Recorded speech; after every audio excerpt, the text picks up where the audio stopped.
হরি নাম ছাড়া কোনো গতি নাই, কোনো গতি নাই, কোনো গতি নাই। আপনারা প্রশ্ন করবেন মৌমিতা, ও তো সব কীর্তনিয়ারা বলে যেখানে ভাগবত পাঠে যাব সেখানেও একটা কথা বলে, যেখানে কীর্তন শুনতে যাব সেখানে কীর্তনিয়ারা একটা কথা বলে হরি নাম করো, হরি নাম শোনো, একাদশী করো, ভগবানের চরণে তুলসী দাও, ও ছাড়া আর কোনো কথা নাই। সবাই বলে না, আর আপনারা আমরা কি করি, ওই কানে শুনি, শুনে আবার এখান থেকে চলে যায়। আর যতক্ষণ এখানে থাকি মা ততক্ষণ মনে থাকে, আর এখান থেকে বেরিয়ে গেলে সব ভুলে যায়। কিন্তু একটা কথা মনে রেখো মা, এই যে কীর্তনিয়ারা বা ভাগবত পাঠ যারা করছেন, যারা বলছে যে হরিনাম ছাড়া মানুষের শেষের দিনে কোনো পদ নাই আর গতি নাই, যে যাই করো না কেন একমাত্র সম্বল হরিনাম। যদি বলেন বাবা এটা আমার কথা না, বাস্তবে মিলিয়ে নেন। কীর্তন শুনলে হবে না বাবা, সবার আগে একটু অনুভবের দরকার। আর অনুভব যদি করতে না পেরেছে, কীর্তন গাওয়া বা শোনা দুটোই বৃথা হয়ে যায়। তাহলে যতজন ভক্তবৃন্দ বসে আছেন, দাঁড়িয়ে আছেন, আমি কীর্তনী আমার সম্প্রদায়, প্রত্যেককে অনুভব করতে হবে এই যে আমাদের শেষের দিনে হরিনাম ছাড়া গতি নাই। এই যে আমরা সবাই বলে যাচ্ছি, সবাই শুনছি, একটু মিলিয়ে দেখেন তো মা, এই কলিযুগে হরিনাম ছাড়া গতি আছে? গতি যদি থাকতো বাবা, যে যত বড় ধনী হোক না কেন, যার যত টাকা থাকুক না কেন, যার যত অর্থ থাকুক না কেন, কেউ যদি সারা জীবনটা দিল্লি বোম্বে কাটিয়ে দেয়, সোনার পালঙ্কে ঘুমায়, কেউ যদি টাকার বিছনা করে ঘুমায়, তবু কিন্তু শেষের দিনে এরা তোমার কেউ আপন নয়। এসেছো একা, তুমি যাবে একা। যেদিন ধরা এসেছিলে তুমি কাউকে সঙ্গে আনো না, আরে যেদিন ধরা থেকে চলে যাবে তুমি কাউকে সঙ্গে নিয়ে যাবে না। তাহলে কিসের জন্য এত আমার আমার করা? ছেলে আমারে, মেয়ে আমারে, জায়গায় আমারে, জমি আমারে, বৈভব আমারে, বিষয় আমারে, বন্ধু আমার, কিন্তু যতই আমার করো না কেন, একেবারে যদি বাঁশি বেজে যায়, পড়ে থাকবে তোমার সরকারি ক্ষমা।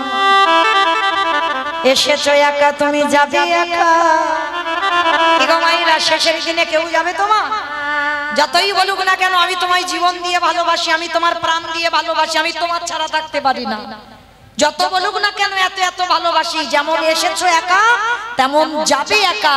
এসেছো হাতে করে কিছু আনোনি, আর যেদিনে চলে যাবে সেদিনও তুমি কিছু নিয়ে যাবে না। তবে সাথ দেবে কি? তোমার কর্মফল।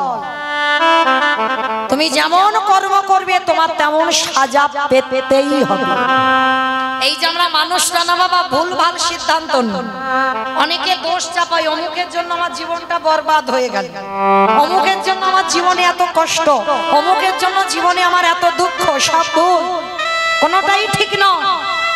মনে রেখো, তোমার সুখ দুঃখ তোমার উপরে, কারণ তোমার কর্মই তোমাকে নিয়ে যাবে সুখের পথে, তোমার কর্মই নিয়ে যাবে তোমার দুঃখের পথে।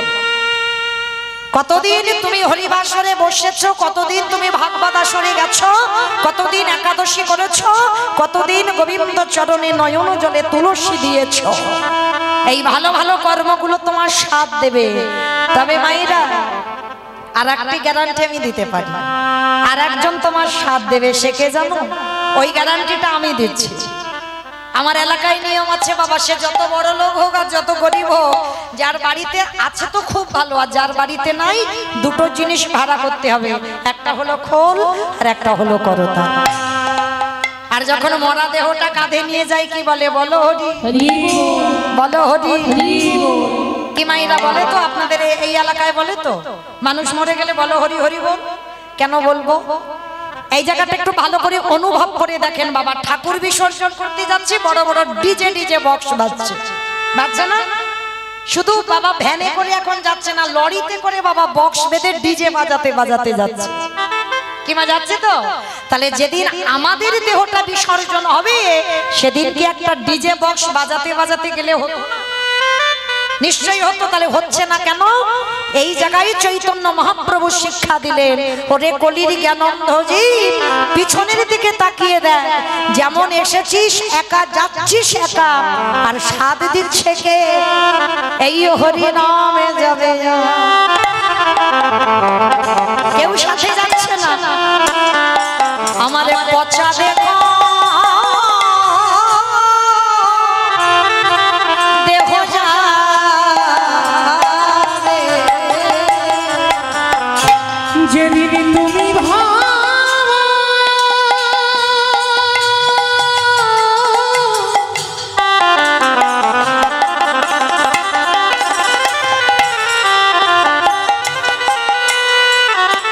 যেদিন তুমি ভাবো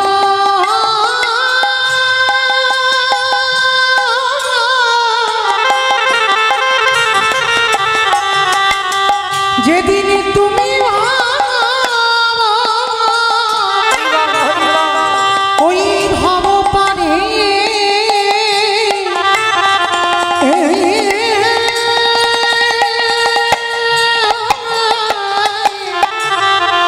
পরে যাবে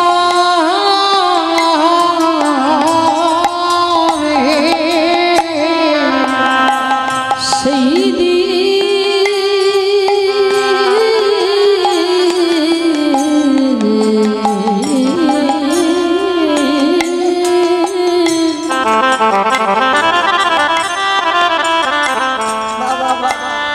সেই দিনে নাম যাবে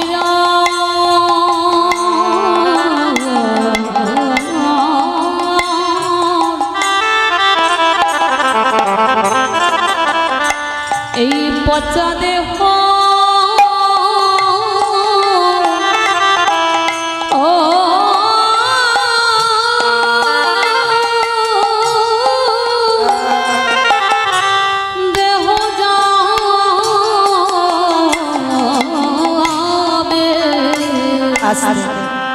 তাহলে মায়েরা ভালো যদি বাঁচতে হয়, পৃথিবীতে অন্য কাউকে নয় গো, ভালো যদি বাঁচতে হয় আমার গোবিন্দ চরণ ভালোবাসো।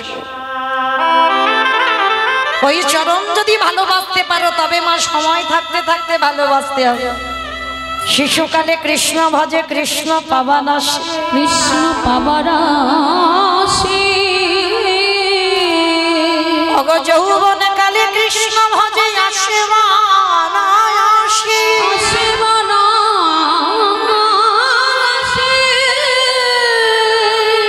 আজ বৃদ্ধকালে কৃষ্ণ ভজে জমের তারাসে। তাহলে মহাজনেরা কি বলছেন? সময় থাকতে ভজন করতে হবে, সকাল সকাল ভজন করবে। যেমন মায়েরা কুড়ি ফুলে কিন্তু সেবা হয় না। সেবা কি হয়? কুড়ি ফুলে তুমি সেবা দিতে পারবে? পারবে না। আবার বাসি ফুল ঝড়া ফুলেও তুমি সেবা দিতে পারবে না, সে ফুল গোবিন্দ সেবায় লাগে না। সেবা দিতে গেলে কোন ফুল লাগে? আজকের ফোঁটা ফুল, সদ্য পুষ্পটিত ফোঁটা ফুল। তার মানে দেহতত্ত্বের দিকে একবার তাকিয়ে দেখে। কুড়ি ফুল হলো আমাদের বাল্যকাল, এই বাল্যকালে ভজন হয়, হরি বল, বাল্যকালে ভজন হবে, ভগবানের সেবা দেবে, কিন্তু সে সেবায় মা তৃপ্তি পাবে না, শান্তি পাবে না, কারণ তুমি তো কিছু বুঝছো না, মানে ভালোবাসায় তৃপ্তি হচ্ছে না। আর বাসি ফুল মানে, ঝরা ফুল মানে বার্ধক্য দশা, চুলগুলো পাক ধরছে, একটা দুটো কুকুর দন্ত পড়ে যাচ্ছে, শরীরে চামড়া আলগা হয়ে যাচ্ছে।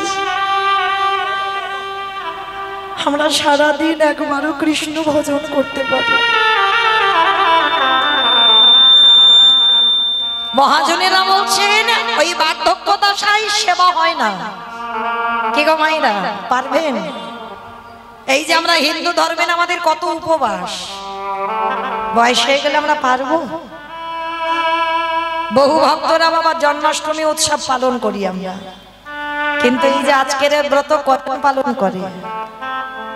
জন্মাষ্টমী উৎসব বহু ভক্ত আমরা পালন করি, কিন্তু আজকে রাধা অষ্টমী কতজন করেছেন একবার হাতটা তোলেন তো দেখি। কেন এই কটা হাত উঠলো কেন? কি গো, রাধা কৃষ্ণ এরা অন্য কেউ নয়, এ তো আমার গোবিন্দের আল্লাদিনী শক্তি। শুধু জগতে জীবকে প্রেম শেখাবার জন্য দুজনে দুটো অঙ্গ ধারণ করেছে। কেন? একা একা প্রেম হয় না, এক সুখ না। কারণ দেখবেন মা, যখন আপনারা সাজগোজ করবেন, কোন কোন সময় দেখবেন আয়নার কাছে দাঁড়াবেন, নিজেকে নিজে ভালো লাগবে, মানে নিজের প্রেমে নিজে পড়ে, মানে এতটাই সুন্দর সাজ হয়েছে। মানে নিজে আয়নায় দেখেছিল আমার গোবিন্দ একদিন, আর দর্শন করে মনে মনে ভাবলো আমি এত সুন্দর, কিন্তু একা একা কি বাবা আনন্দ উপভোগ করা যায়? যায়। তাহলে একটা নারী প্রেম, যার জন্য ভগবান নিজের অঙ্গ থেকে নিজের আল্লাদিনী শক্তি, আল্লাদিনী মানে আনন্দ শক্তি, নিজে আনন্দ উপভোগ করবে বলে আমার রাধারানীকে সৃষ্টি করেছে। রাধারানী কারোর গর্ভে আসেনি, রাধারানী গোবিন্দের আল্লাদিনী শক্তি। এই রাধা কৃষ্ণ কোনো ভেদ নয়। আর যারা বোঝে না বাবা, তারাই জানে না, তারাই এত এত কথা বলে, রাধা কৃষ্ণ প্রেম করে বেড়াচ্ছে। ওরা অন্য কেউ নয়, ওদের একই আত্মা, দুটো অঙ্গ দুটো দেহ ধারণ করেছে। কেন? জগৎকে লীলা শিক্ষা দেওয়ার জন্য। তাহলে আজকের সেই রাধারানী সখীদেরকে বলেছিল, সখীরে কুড়ি ফুলে সেবা হয় না, বাসি ফুলে সেবা হয় না,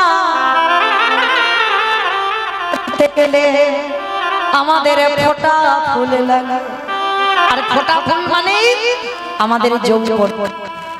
কি গো মাইরা, যখন দেখবেন তোমার শরীরের ক্ষমতা থাকবে, এই যে হাত পা চলবে, তোমার শক্তি আছে, তোমার ক্ষমতা আছে, কাজকর্ম করবা, তখন ভজন সাধন করে যতটা তৃপ্তি পাবে তা অন্য কাল কোনোদিনই হবে না। তাই জন্য রাধারানী বলেছিল, ললিতা রে আমার গোবিন্দ ব্রজ ছেড়ে মথুরায় চলে গেল, আরে যেদিন আমারে বধূ মথুরা থেকে ব্রজে আসবে, সেদিনে যদি আমার দেহে না থাকে, বলে বলে বিধি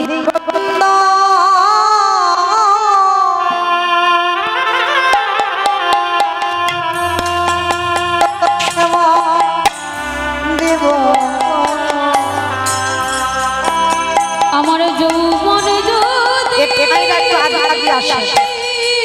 পিছনে সামনে অনেকটা জায়গা আছে, একটু আগে আগে আসে, একটু নেমে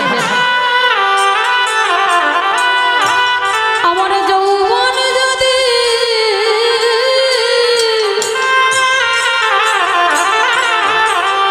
ফুরায়ে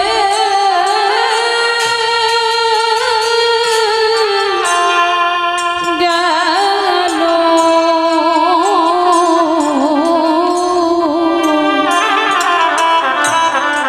আমি কি দিয়ে গোবিন্দ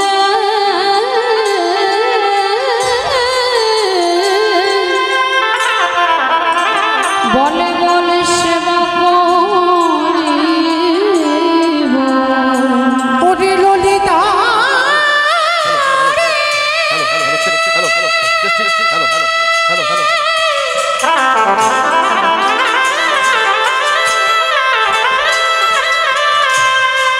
প্রাণ সখী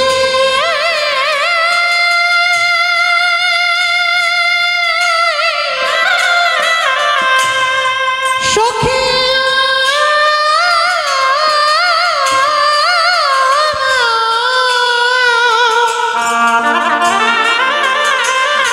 ওরে মন মিলা সখী রে,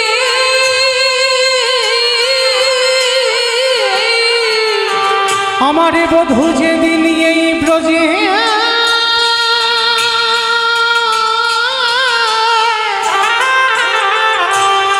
ব্রজে ফিরে ফিরে আসবে,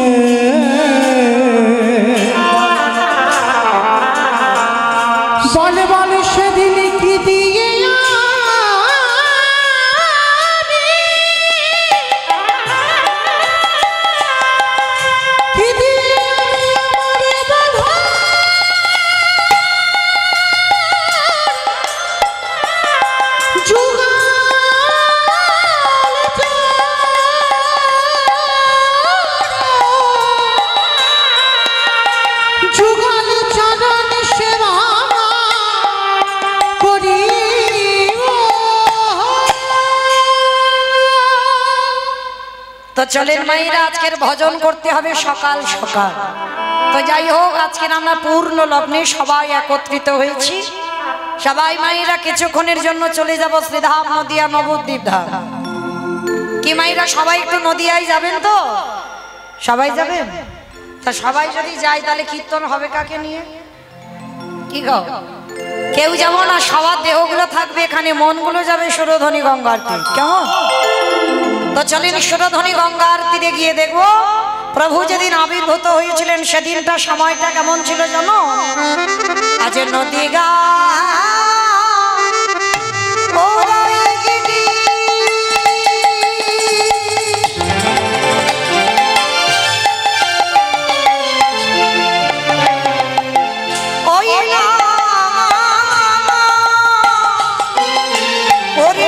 চন্দ্র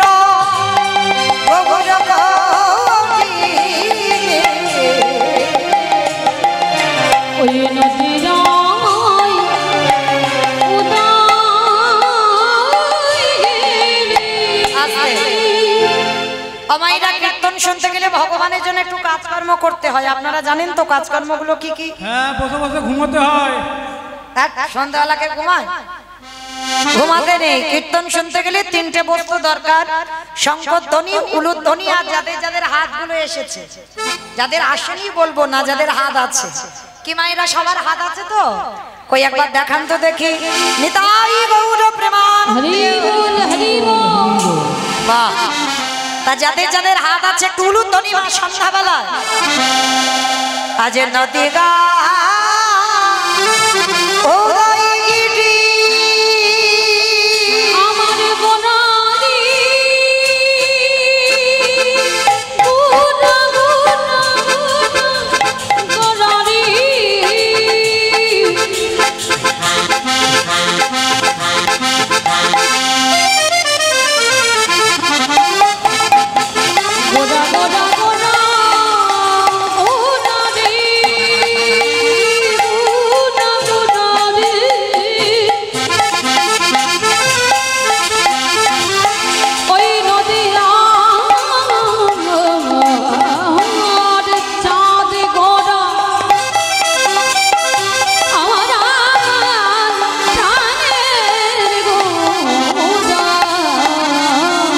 আজ নদিয়াই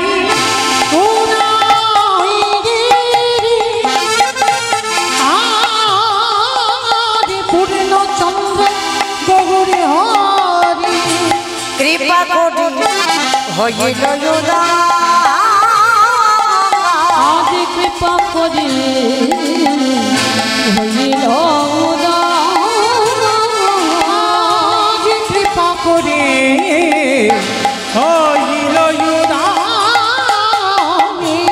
আজ সোনার নদিয়া প্রভু উদয় হলো। সোনার নদী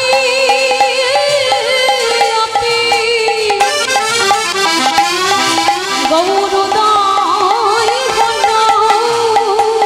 বলি রাধে দয়া রাধে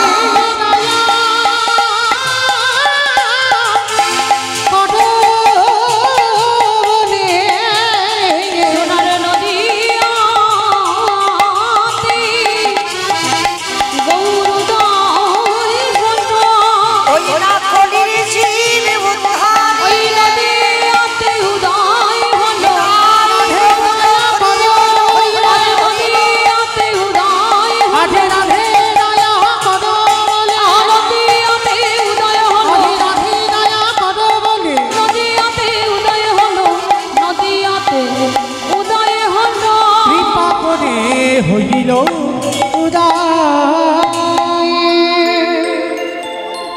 মাইরা। এইবার একটু আমি বলবো, মন প্রাণ দিয়ে আস্বাদন করবে, নিস্তব্ধ হয়ে। কেমন? কোনো কথা নয়, কোনো গন্ডগোল নয়। কলিকালে যিনি সত্যতে নারায়ণ, ত্রেতাতে রাম, দাপরে কৃষ্ণ, কলিতে হলো গৌরাঙ্গ। চারটি যুগে ভগবান চার ভাবে অবতীর্ণ হয়েছে। কিন্তু যেই নারায়ণ, যেই রামচন্দ্র, যেই কৃষ্ণ, সেই তো গৌর। তাহলে আজকের কলিযুগে যে কৃষ্ণ গৌর হয়ে এলো, সাধারণ কোনো ভক্তের ডাকে আসেনি, এসেছিল কার ডাকেই? না শান্তিপুরের মাটিতে বুড়ো অদ্বৈত আচার্য গোসাই। আমাদের এই অদ্বৈত আচার্য গোসাই কে জানো? তোমাদের গ্রামে জানো কেউ ভেবো না। যাদের বাড়ি পঞ্চতত্ত্ব ছবি আছে বাবা শ্রীকৃষ্ণ চৈতন্য প্রভু নিত্যানন্দ শ্রী অদ্বৈত গদাধর শ্রীবাস আদি গৌর ভক্তবৃন্দ, এই যে বাবা 5 জনের ছবি আছে, মাঝখানে জেনে নিমাই আমরা সবাই জানি। আর ওই নিমাইয়ের ডান দিকে দেখবেন একটা বয়স্ক লোক দাঁড়িয়েছে, একেবারে মুখে চুল গোপ দাড়ি পেকে সব সাদা, ইনি হলেন বুড়ো অদ্বৈত আচার্য গোসাই। আমার চৈতন্য মহাপ্রভুর থেকে 52 বছরের বড়, 1-2 দিনের বড় নয়। আর যার আকুল আহ মানে 12 বছরে তুলসী বাসিয়ে কৃষ্ণকে গৌর করে এনেছে। তাহলে এইবার আমাদের জানার বিষয়, পৃথিবীতে ভক্তের অভাব নাই মা, লাখ লাখ ভক্ত আছে, হাজার হাজার ভক্ত আছে, কোটি কোটি ভক্ত আছে। তাহলে এত ভক্ত থাকা সত্ত্বেও একেবারে শান্তিপুরের বুড়ো মালির ডাকে কেন এলো কৃষ্ণ গৌর হয়ে? এটাই আজকে আমাদের প্রথম জানতে হবে, কিসের জন্য এলো ওই শান্তিপুরের বুড়ো মালিটার ডাকে। তাহলে বাবা ওই বুড়ো মানুষটার শরীরে কতটা পাওয়ার ছিল, কতটা ক্ষমতা ছিল, যার জন্য কৃষ্ণকে গৌর করে আনলো। সেই সুখবিলাস পরিত্যাগে করে, রাজ সিংহাসন পরিত্যাগে করে, রাজ ঐশ্বর্য পরিত্যাগে করে কলিকালের মাটিতে গৌর হয়েছে। কারণ ওই মানুষটা সাধারণ কোনো মানুষ নয় মা, ওই মানুষটা ছিল যার একটা নাম হচ্ছে মৃত্যুঞ্জয়। আচ্ছা বলো তো বাবা, মৃত্যুঞ্জয় কোন ঠাকুরকে বলে? শিব ঠাকুরকে। বাহ, শিব ঠাকুরের নাম হচ্ছে মৃত্যুঞ্জয়। কেন মৃত্যুঞ্জয় বলা হলো? না ওই একজনই দেবতা বাবা মৃত্যুকে জয় করেছিল। সত্যযুগে মরণ হলো না, ত্রেতা যুগে মরণ হলো না, দাপরিতে মরণ হলো না, কলিযুগের মাটিতে সেই ভোলানাথ অদ্বৈত আচার্য গোসাই হল। তাহলে আমাদের জানার বিষয় যে আজকের যে ভোলানাথ 3 যুগে শিব হলো, কলিকালে কেন শিব হচ্ছে না? এই কেনর কথা জানতে গেলে বাবা আমাদের সবাইকে যেতে হবে মহাভারতে যুধিষ্ঠির রাজস্বয় যজ্ঞে। এই মহাভারতে যুধিষ্ঠির মহারাজ করেছিল রাজস্বয় যজ্ঞ মা। যারা এখানে তত্ত্বজ্ঞানী, যারা শাস্ত্র জ্ঞানী, যারা গ্রন্থ পাঠ করেন তারা জানেন এই রাজস্বয় যজ্ঞ করতে বাবা বহু মানুষের প্রয়োজন। কারণ যজ্ঞ অনুষ্ঠান একা একার দ্বারা অসম্ভব। যেমন আমার এই কমিটি দাদা ভাইরা এই যে রাধা অষ্টমী কীর্তনটা করাচ্ছেন, একা একার দ্বারা কি হচ্ছে? আপনারা প্রশ্ন করবেন মৌমিতা কেন ব্যক্তিগত কীর্তন তো হয়, একাই অনুষ্ঠান করে? বলে শোনো ভাই, অর্থ হয়তো একজন দেয় কিন্তু শ্রম অনেককে দিতে হবে। যেমন এই অনুষ্ঠান করতে গিয়ে কত দাদা ভাই, কত ভাইদের, কত বাবাদের শ্রম দিতে হয়। তো মহাভারতে যুধিষ্ঠির মহারাজ রাজস্বয় যজ্ঞ করলো, আর সেই যজ্ঞে ভগবান কৃষ্ণ বর্তমান থেকে সবাইকে দায়িত্ব বুঝিয়ে দিল। সবাইকে একটা একটা করে কাজ বোঝাচ্ছে। আর যুধিষ্ঠির মহারাজ ডাক দিল, কৃষ্ণ কৃষ্ণ, তুমি তো সবাইকে দায়িত্ব দিচ্ছ, ও কৃষ্ণ তুমি নিজে কোনো দায়িত্ব নেবে না, নিজে কোনো কর্ম করবে না?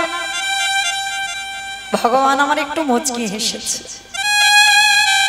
হেসে বললো, জানো যুধিষ্ঠির দাদা, আমি তো সবাইকে একটা করে কাজ দিয়েছি, আর আমি আমার জন্য আলাদা করে 2টো কর্ম ফেলে রেখেছি। সে কি, তুমি সবাইকে একটা করে কাজ দিচ্ছ আর তুমি তোমার নিজের বেলা 2টো কাজ? আচ্ছা কৃষ্ণ, তুমি কি কি কাজগুলো করবে একবার বলো তো দেখি। বলে, জানো দাদা, আমার প্রথম কর্ম হবে এই যজ্ঞে যত যত ভক্তরা আসবে, আমি কৃষ্ণ দয়াময় হয়ে সবার প্রথমে আমি রণযুগল আগে ধৌত করে চমকে উঠেছি। অসম্ভব কৃষ্ণ, এটা তুই কি বলছিস? কে কোন জাতের মানুষ আসবে জাতের ঠিক নেই, আর তুই সবার পা ধোবাবি? বলে হ্যাঁ দাদা, এটা হবে আমার প্রথম কাজ। একটা কথা মনে রেখো মা, মানুষ জাতের বিচার করে কিন্তু আমার ভগবান জাতের বিচার করে না। কে হিন্দু, কে মুসলমান, পশু পাখি, কীট পতঙ্গ, দানব মানব, সবাইকে আমার ভগবান প্রেম দিয়েছে। আর প্রেম যদি না দিত, নবদ্বীপের মাটিতে মলয় চাঁদ কাজীকে উদ্ধার করতো না। যে জায়গাটা কাজী সাহেবের সম্পত্তি, সেটা এখন হয়ে গেছে বাবা মায়াপুর। ওটা ছিল মিয়াপুর, মানে মুসলমানের নাম অনুসারে মিয়াপুর ছিল, সেটা আমরা হিন্দুরা করে দিলাম বাবা মায়াপুর। তাহলে সেই কাজী সাহেবকে উদ্ধার করেছে। আপনারা যারা যাবেন মায়াপুর দেখবেন, ওই মায়াপুরের আগের স্টপেজে পড়ে না বামন পুকুর, ওই বামন পুকুরে আছে আজও সেই কাজী সাহেবের সমাধি। ওই মুসলমান, বিধর্মী মুসলমান কাজী কি করেছিল? হিন্দুদের হরিনামে বাধা দিত। যেখানে যেখানে হরিনাম হবে, যেখানে যেখানে কৃষ্ণ নাম হবে, খোল করতাল গিয়ে ভেঙে গুড়িয়ে দিত। করতালগুলো নিয়ে সুরধনী গঙ্গায় ভাসিয়ে দিত, খোলগুলো লাঠি দিয়ে ভেঙে দিত। সবাই কি আমার নিমাইয়ের কাছে নালিশ জানালো। আর আমার ভগবান তো কোনোদিন রেগে যায় না, সবাইকে বোঝালো তোমরা শান্ত হও, আমি দেখছি কি করা যায়। পরের দিন কাজী সাহেব ঘুমিয়ে আছে বাবা, আর ভগবান কি করেছিল জানো? দেহটা মানুষ আর মুখটা পশু। বলো তো কোন ঠাকুর? দেহটা মানুষ আর মুখটা পশু। গণেশ ঠাকুর। বলে গণেশ ঠাকুর, মন্দ বলেনি, মানে ভেবেই বলেছে। কিন্তু আমি যেটা বলছি বাবা, এটা নৃসিংহদেব। দেহটা মানুষ আর মুখটা পশুর মতো। তো এসে কাজী সাহেবের গলাটা টেপে ধরে বলে উঠলেন, শোনো কাজী, তুমি যখন ওই হিন্দুদের হরি নামে বাধা দিয়েছ, হিন্দুদের কৃষ্ণ নামে যখন বাধা দিয়েছ, আজকে থেকে আমি তোমাকে সময় দিলাম 1 মাস। 1 মাসের মধ্যে আমি নিজের হাতে তোমার এই রকম দিনে তোমার প্রাণ নিতে আসব। আর যখনই স্বপ্নটা দেখেছে বাবা, ভোরের বেলা কাজী সাহেব উঠে ছুটেছে নিমাইয়ের কাছে। আছাড় খেয়ে বলল নিমাইয়ের চরণে, নিমাই, আমি বড় ভুল করেছি বাবা, আমি বড় অপরাধ করেছি, আমায় ক্ষমা করে দে। যেই না চরণে লুটিয়ে ভগবান তো মুসলমান বলে পা দিয়ে ঠেলে দেয়, কোলে করে হৃদয়ে জড়িয়ে ধরেছে কাজী। যে আমারে চাই তারই আমি চাই, আর যে আমারে না চাই তারই আমি না চাই। আমার জন্য কেউ যদি এতটুকু ভাবে, আমি তার জন্য বিশাল কিছু পারি। যদি একটু জলে ডুব দেয়, আমি ভগবান তার জন্য সম্পূর্ণ জলে ডুবে বসে থাকি। তবে আমার চরণে আত্মসমর্পণটা করতে হবে। আর কাজী সাহেব সমর্পণ করলো বলে বিধর্মী মুসলমানেরা কি করেছিল জানো? কাজী সাহেবকে এক ঘরে করে দিয়েছিল। বলেছিল কাজী সাহেব যখন হিন্দুদের হরিনামে যোগ দিল, তাহলে ওই কাজীকে, ওই কাজীর মৃত্যুর সময় আমরা কেউ ওর মুখে জল দিতে যাব না। আর কাজী যখন মরে যাবে, কাজীর দেহটা নিয়ে কেউ আমরা কবরস্থানে নিয়ে যাব না। ছুটে গেল আমার নিমাইয়ের চরণে, নিমাই, তোর হরিনাম ভালোবাসলাম বলে আমার মুসলমান সমাজ ক্ষিপ্ত হয়ে উঠলো, আমাকে এক ঘরে করে দিয়েছে। আমার মৃত্যুর সময় নাকি তারা জলও পর্যন্ত দেবে না। আমার প্রভু হেসে বলেছিল, দরকার নেই কারণ, এই পৃথিবীতে যার কেহ না, আমি আছি। এই পৃথিবী যার কেউ থাকে না, তার জন্য তো আমি বসে আছি, তাকে পার করাবার জন্য। এই কাজী সাহেবের মৃত্যু যন্ত্রণা হয়েছিল মা। মৃত্যুর সময় একটু পিপাসার জলের জন্য ছটফট করে কেঁদেছিল, কেউ জল দেয়নি। আমার মহাপ্রভু মুসলমান বলে ভাবেনি,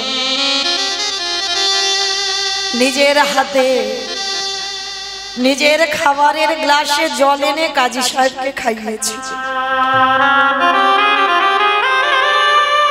পরশমণির পরশে লোহা যদি শোনা হয় গো, আমার ভগবানের পরশেও অভক্ত ভক্তে পরিণত।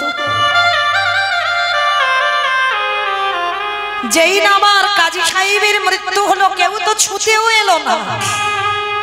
আর মহাপ্রভু কি করেছিল জানো? নিজের হাতে কাজীকে বুকে করে জড়িয়ে ধরে, মুসলমান বলে ঘৃণা করেনি, নিজের হাতে কাজী সাহেবের কবর দিয়েছিল, কেউ আসে। আর কাজী সাহেবের বলেছিল ওর ওই কবরের উপরে কেউ ফুলও দেবে না। মহাপ্রভু বলেছিল দরকার নেই, কেউ মরে গেলে একদিন ফুল দেবে, দুদিন দেবে, কিন্তু ভক্তের জন্য আমি এমন ব্যবস্থা করি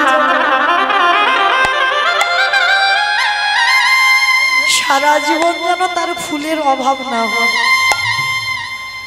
আজও গিয়ে দেখবেন কাজীর সমাধির উপরে একটা গাছ পোতা হয়েছে, চাপা ফুলের গাছ।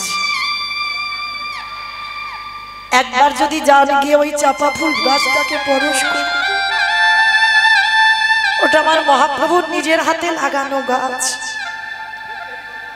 মানুষ কবরের উপরে একটা দুটো ফুল দেবে, আর ওই চাপা ফুল থেকে, চাপা ফুলের গাছ থেকে শত শত ফুল ওই কাজী সাহেবের কবরের উপরে পড়ে। তাহলে ভগবান কি কোনোদিন জাত বিচার করে? মানুষ করে। আজকের সেই ভগবান রাজস্বই যোগ্য পা ধোয়ার দায়িত্বটা নিয়েছে। আচ্ছা মা, এই জায়গাটা একটু ভেবে দেখেন তো, ভগবান হয়ে পা ধোয়াবে কেন?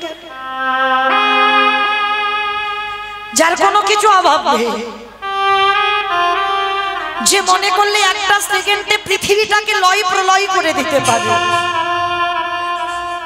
যার ইচ্ছাতে মরা গাছে ফুল ফোটে, শুকনো গানে ওজন বয়, যার ইচ্ছাতে জগতে চলে, সেই ভগবান আজকের কিসের জন্য পা ধোয়াচ্ছে? মনে রেখো মা, নিজে আচরি ধর্ম জীবেরই শিখায়।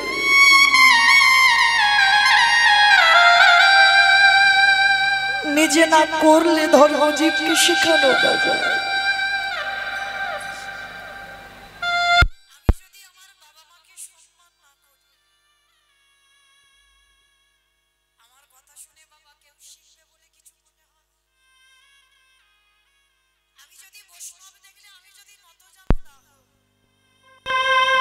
আমাকে দেখে কেউ শিখবে বলে মনে হয়?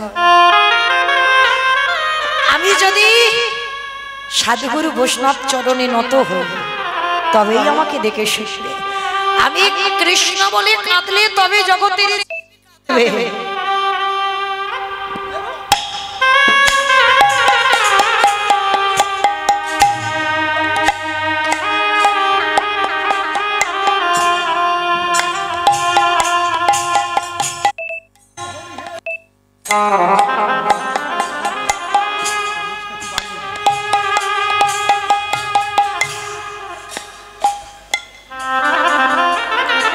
যারা শিক্ষা জায়গায় দাঁড়ায় বাবা, তাদের হৃদয়ে যদি প্রেম না থাকে, তাদের হৃদয়ে যদি ভক্তি না থাকে, তাহলে তাদেরকে দেখে শিক্ষা হবে বলে মনে হয়?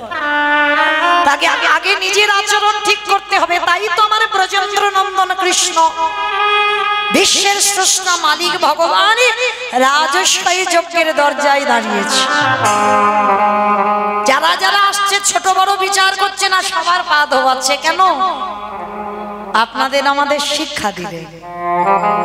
ওরে কলিরিজি, তোদের ঘরেও যদি গুরুজনেরা আসে, সবার প্রথমে পা ধোবার ব্যবস্থাটা করিস। কি মায়েরা করেন আপনারা? বাড়িতে যখন গুরুজন আসে, সবার প্রথমে পা ধোয়া। সে বালাই উঠে গেছে মা, আগেকার দিনে ছিল গো নিয়মগুলো, তবু যদি এই হতভাগিনীর কথা কারণ মনে থাকে চেষ্টা করবে।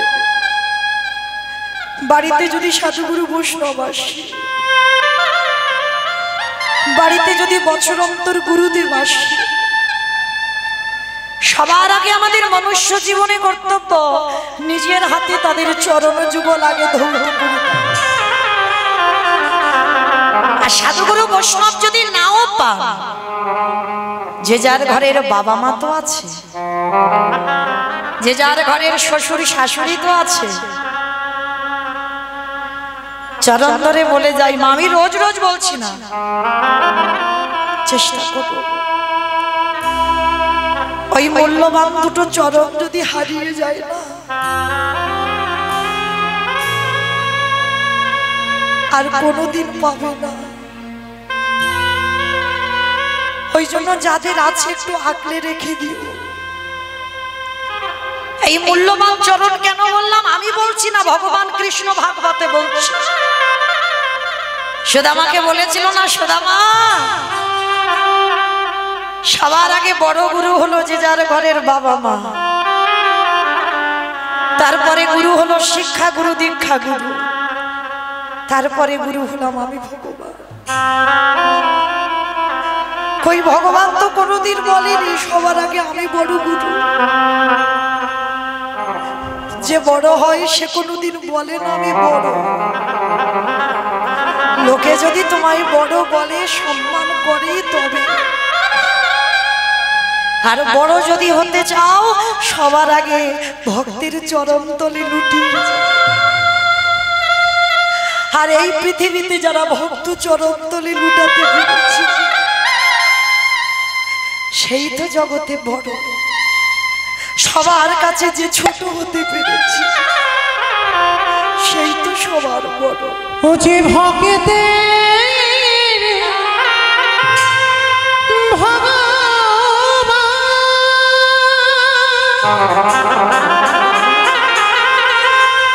ও যে ভক্ত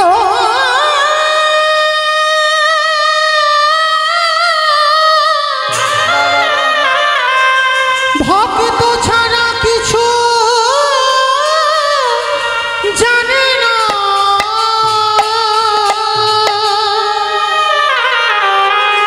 তাই তো যুগে যুগে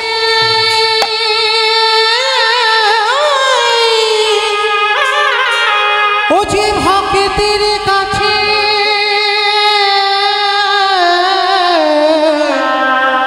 কাছে ছুটে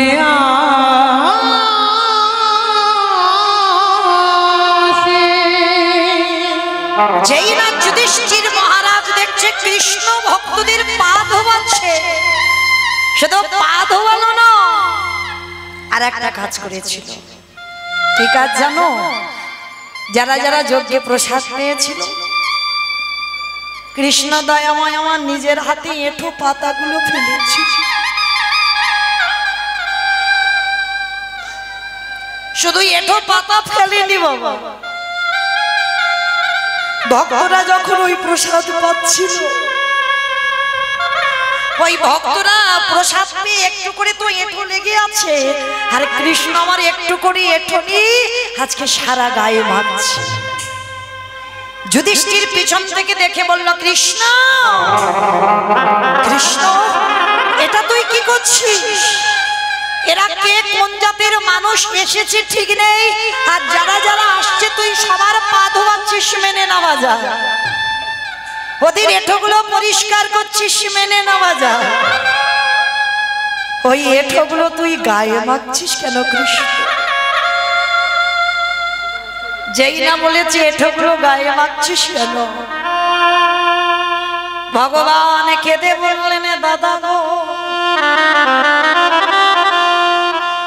এই জগতের সংসার মাঝে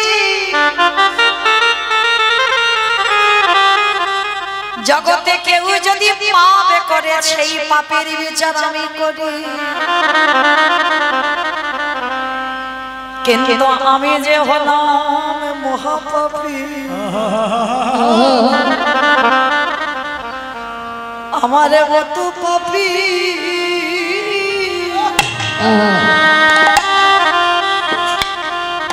জগতে কেউ আমি যে সকলে জীবে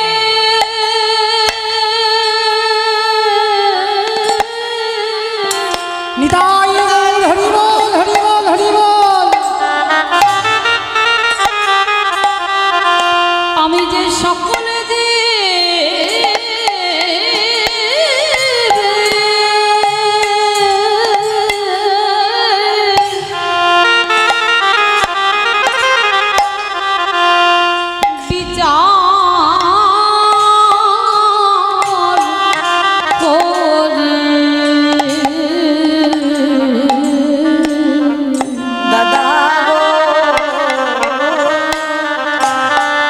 জগতে আমার মতো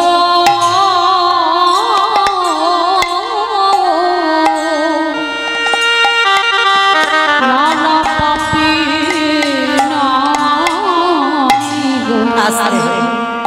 না ভগবান নিজেকে বলছে পাপী, শুধু পাপী নয় মহাপাপী। তা যুধিষ্ঠির প্রশ্ন করলো কৃষ্ণ তুমি নিজেকে মহাপাপী বলছো কেন? বলল দাদা ওগো দাদা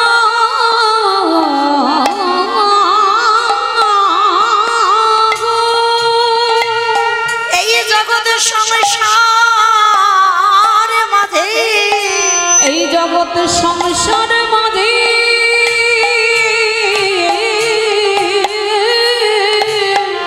আমি মহাপাপী কেন জানো? পাপটা তো আমি এই দাপরেতে করিনি, করেছিলাম ত্রেতা যুগে রাম অবতারে। আর রাম অবতারে কি পাপ করেছি? নিজের হাতে রাবণকে হত্যা করেছিলাম। আর রাবণকে হত্যা করে বাবা আমার রঘুপতি রামচন্দ্রের না মাথা থেকে পা পর্যন্ত সব পাপী হয়ে গেল।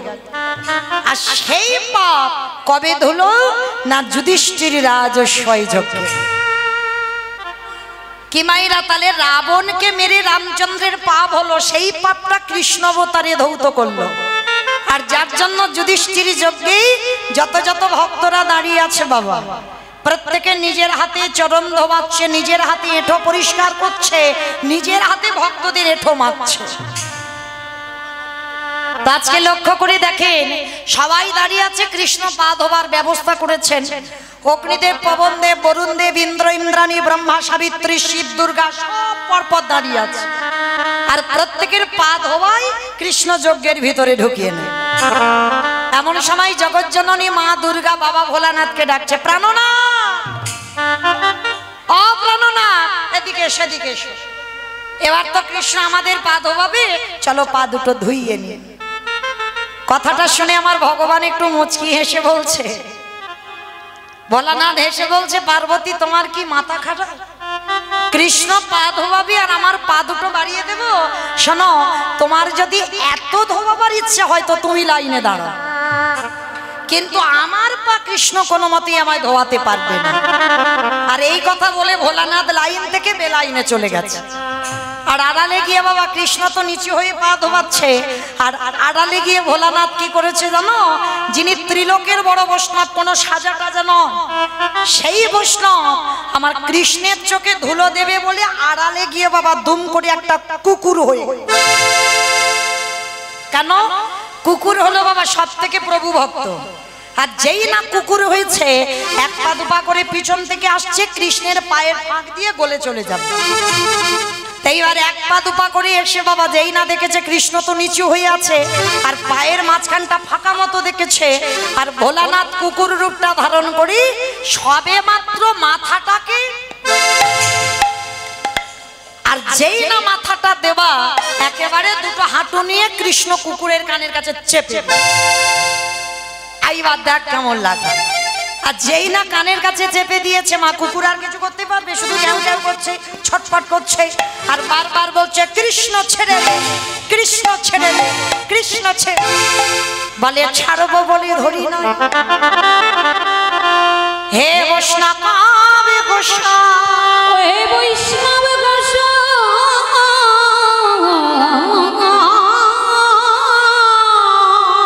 তোমার মতো বৈষ্ণবীর দুটো চরণ ধোয়ালে বোধহয় আমার জীবনে কম হতো। তাই তো কৃপা করে করুণা করে আমার জন্য তুমি আরো এক্সট্রা দুটো জুড়ে দিয়েছো। আমার বুঝতে পেরেছো? মানে শিব ঠাকুরের কটা পা? দুটো পা। আর কুকুরের কটা পা? 4টে পা। ভগবান বলছে তোমার মতো বৈষ্ণবের দুটো পা ধোয়ালে আমার জীবনে কম হতো, ওই জন্য তো তুমি কৃপা করে আমার জন্য আরো এক্সট্রা দুটো জুড়ে 4টে করেছো। এবারে দাহু দাও সাজা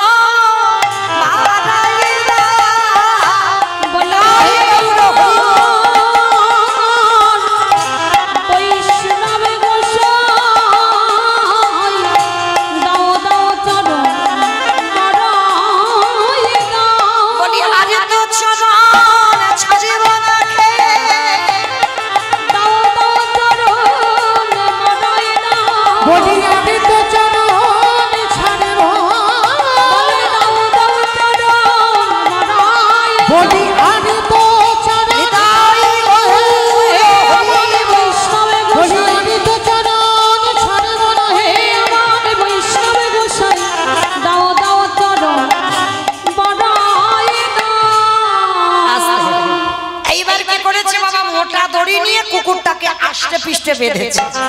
আর কুকুরকে বাঁধলে কি হবে? 4টে পা শুধু ছটফট করছে। এইবার ভগবান কি করেছে বাবা? মোটা দড়ি নিয়ে কুকুরের 4টে পা বেঁধে দিয়েছে। অমাইরা কুকুরের পা বেঁধে দিলে আর কুকুর কিছু করতে পারবে? পারবে না তো। আর যেই না কুকুরের 4টে পা বেঁধে দিল, এইবারে ভগবান কি করে জানো?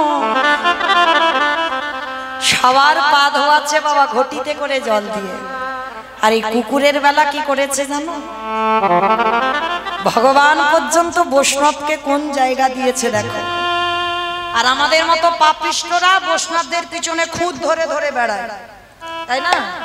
কিন্তু মায়েরা খবরদার, পৃথিবীতে সবার কাছে তুমি অপরাধ করো, এমনকি ভগবান বলছে আমার কাছে অপরাধ করো আমি ক্ষমা করে দেব।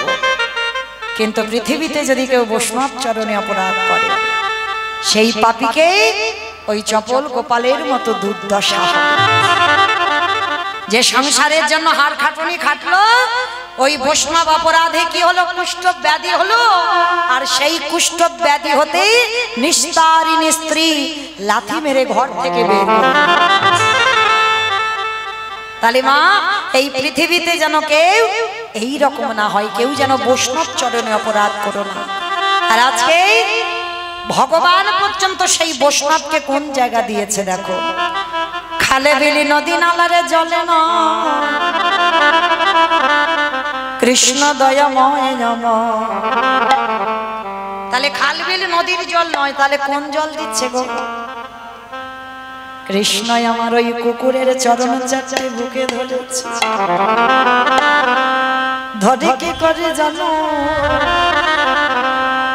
আজ চোখের জলে চরণ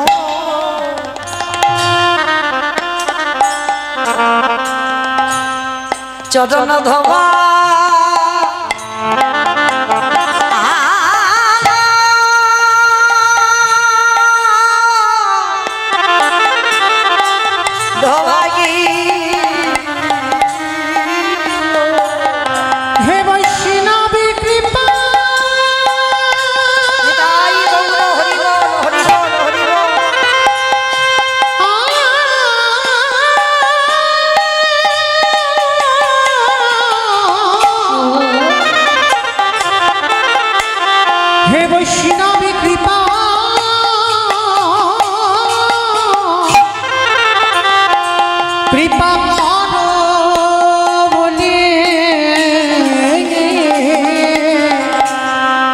চোখের জলে চরণ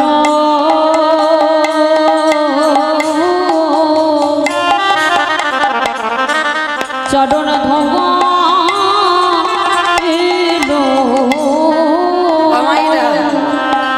আমার ভগবান ওই একটা জায়গায় দুর্বল গো। কোথায় জানো? প্রকৃত ভক্তির চরণে। এই জগতে ভগবান বলেনি আমায় দামি দামি ফলের ডালা দাও, ভগবান বলেনি আমায় দামি দামি রজনীগন্ধার মালা দাও, ভগবান বলেনি আমায় দামি দামি পোশাকে সাজাও। ভগবান ভক্তের কাছে একটাই বস্তু চেয়েছে, ওডে কলির জ্ঞানন্ধজি এই জগতে 24টা ঘন্টার ভিতর যদি একজন ভক্ত আমার চরণে বসে 5 মিনিটের জন্য বেশি নয় একবারে যদি কেউ কৃষ্ণ বলে কাঁদিতে পারে একবারে যদি বলতে পারে কৃষ্ণ তোমার হলাম বলে আমারে ভগবানে পৃথিবীর যেখানে থাকুক না কেন সে যে ভক্তের দ্বারে দ্বারে ছুটে যে জনে কাদা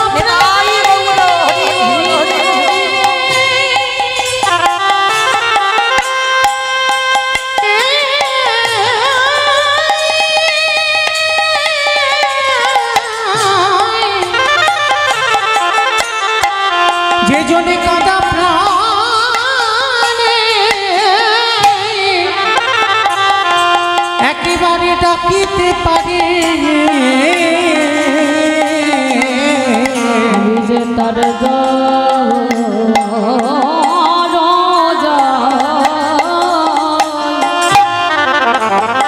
দরজায় ছুটে যাই গো ভগবানের চোখের জল পড়ছে কুকুরের পায়ে কিন্তু এরা তো আর অন্যান্য লোকেরা কেউ বুঝতে পারছে না কুকুরটাকে ভগবান জানে আর কুকুরটা জানে এইবার সেই কুকুরের চরণ যখন ধৌত করলো কৃষ্ণের চোখের জল কুকুরের রূপী ভোলা না দেখে দে বলল কৃষ্ণ কারে কৃষ্ণ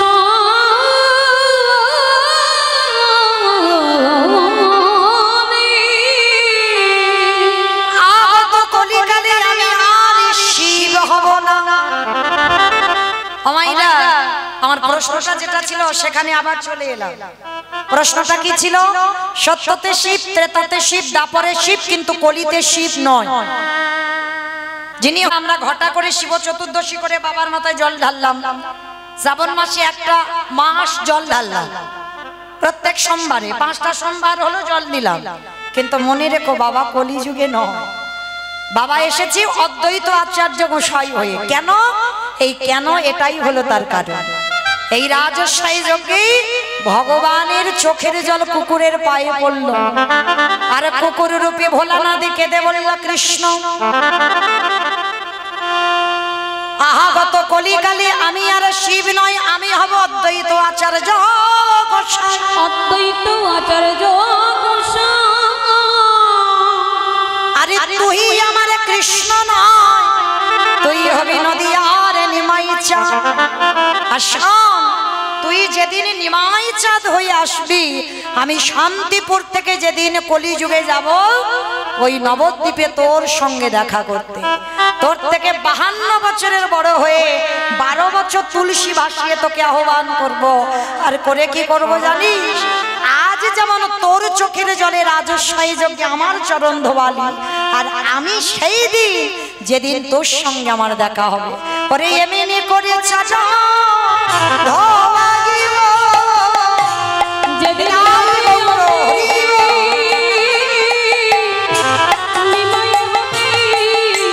এমনি করে চরণ ধোয়াইব তাহলে মায়েরা পরিষ্কার বোঝা গেল আজকে সেই অদ্বৈতের ডাকে কৃষ্ণ গৌর হয়ে এলো আর এসে কি করছে জানো কেহ বলি পুরবিধি রাবণ বধিলা কেহ বলে পুরবিধি আমা উলু কই মাঠে মাঠে কেহ বলি পুরবিধি রাবণ বধিলা কেহ বলে পুরবিধি আমার গোনানি গুনা গুনা গুনা গোনারে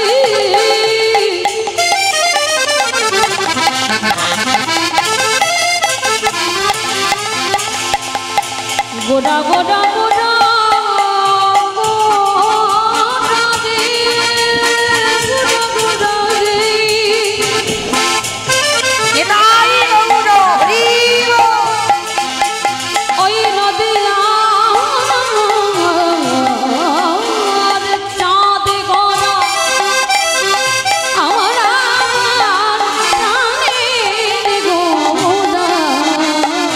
কেহ বাণী পুনাবেতে রাবণ বধিলা ওই না গোলকের বৈভবে লীলা প্রকাশ করিলা ওই গোলকের বৈভব লীলা প্রকাশ করিল ওই গোলকের বৈভব লীলা প্রকাশ করিলা সেই রাধারে ভাবে গোড়ায় অবতারা রাধারে ভাবে গোড়া অবতার শ্রী রাধারে ভাবিয়ে গোড়ায় অবতার রাধারে ভাবে গোড়া অবতার হরে কৃষ্ণ নামে গৌর করিলা প্রচার ওই হরে কৃষ্ণ নাম গৌর করিলা প্রচার ওই হরে কৃষ্ণ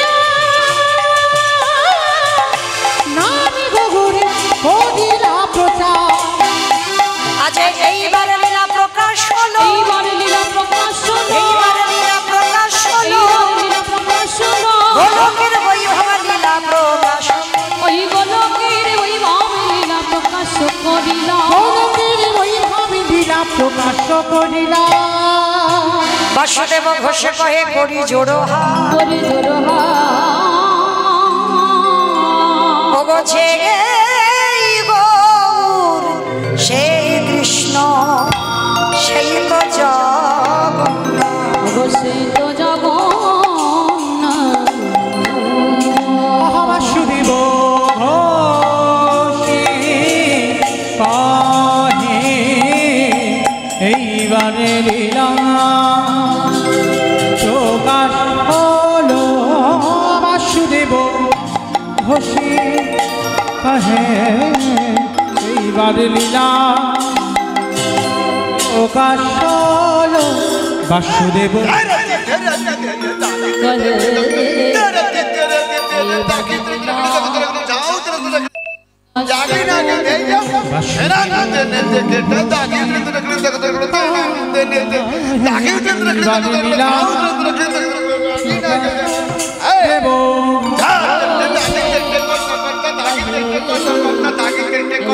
লীলা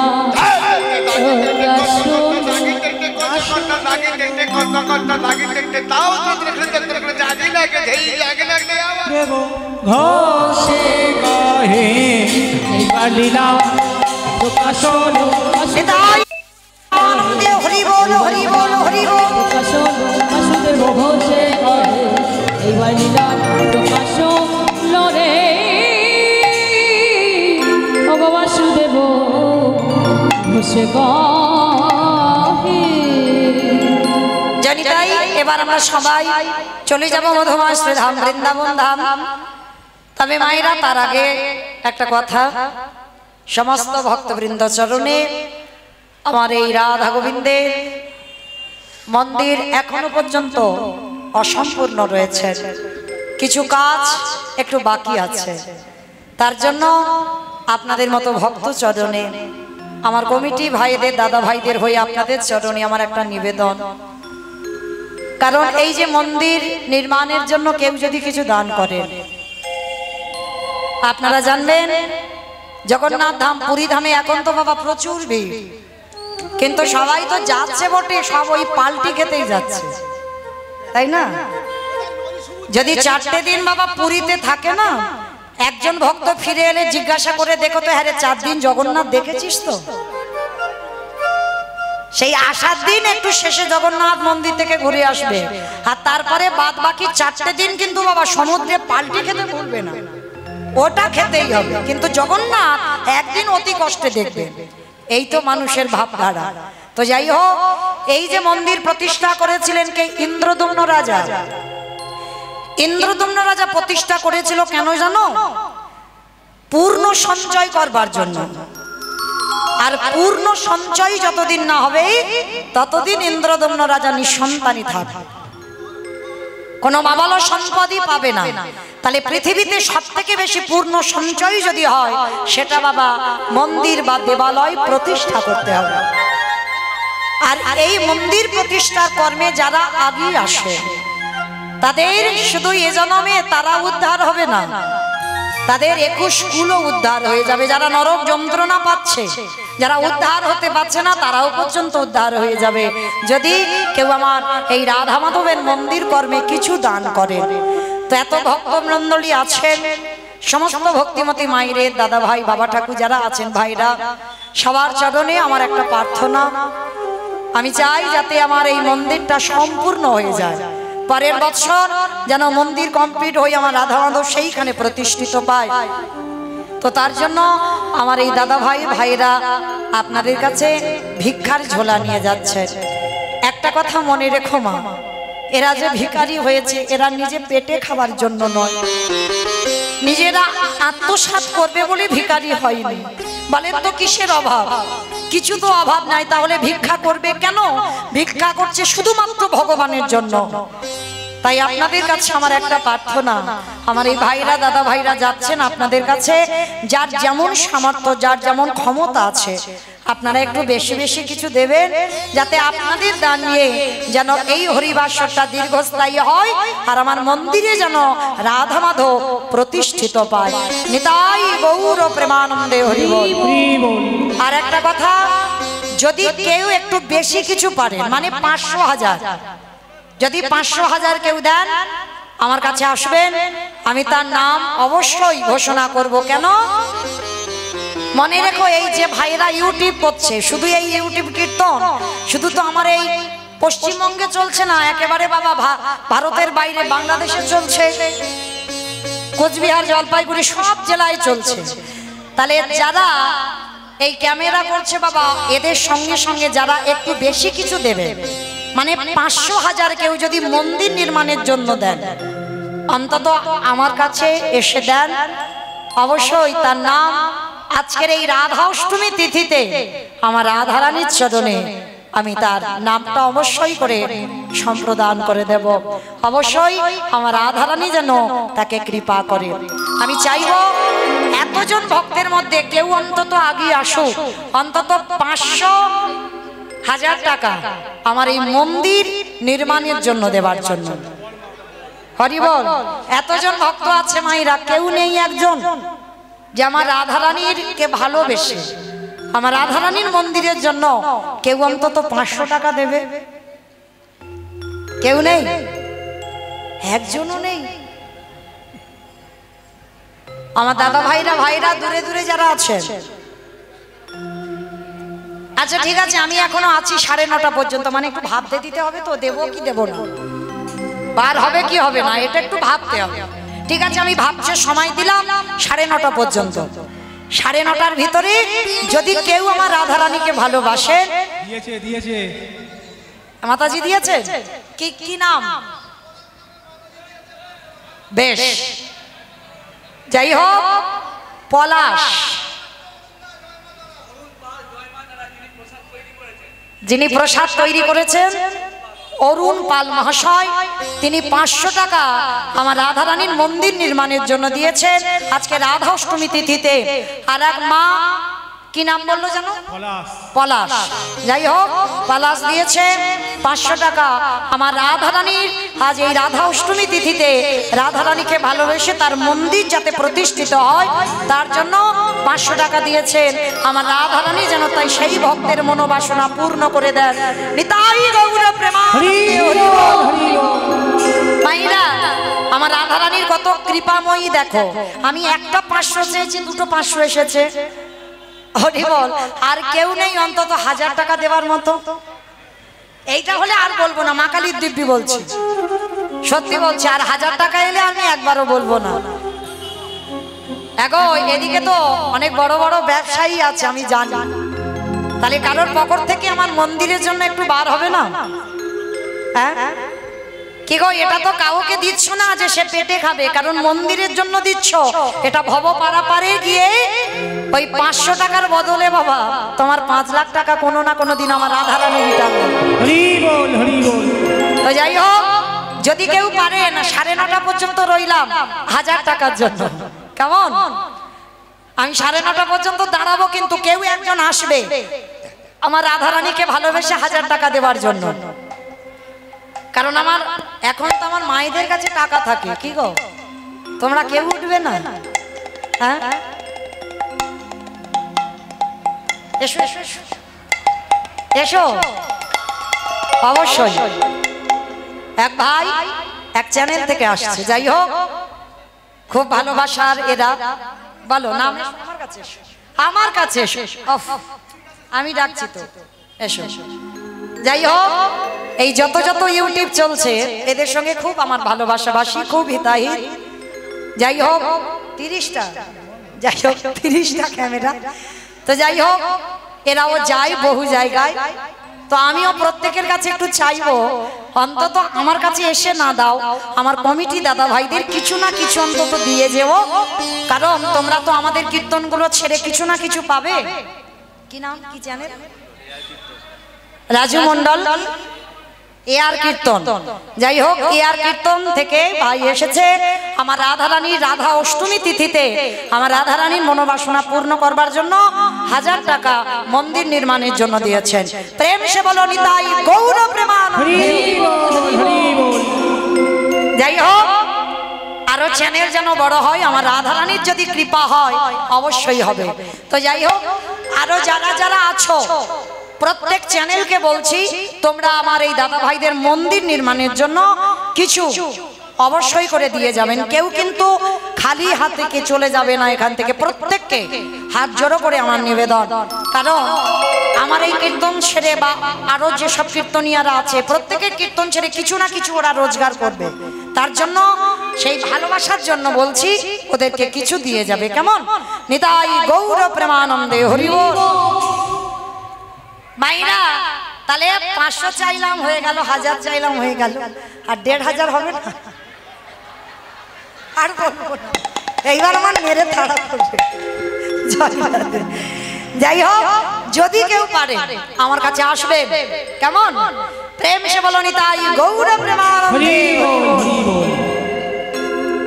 তো মাইরা আজকে আমরা যাব বৃন্দাবন তো তার আগে সবাই মিলে বলেন তো গৌর সুন্দরী কি ধ্বনিটা হলো কি এটাও জয় আমি বললাম ধ্বনিটা হলো কি এটা নাকি জয় এইটা জয় নয় মানে ধ্বনিটা হলো না একটু প্রেম সে দিতে হবে আর এত জোরে দাও কত দূর যাবে এদিকে গোবরডাঙ্গা ওপারে হচ্ছে চলে যাবে কয়ালের মোড় আমার গোবরডাঙ্গা যাবে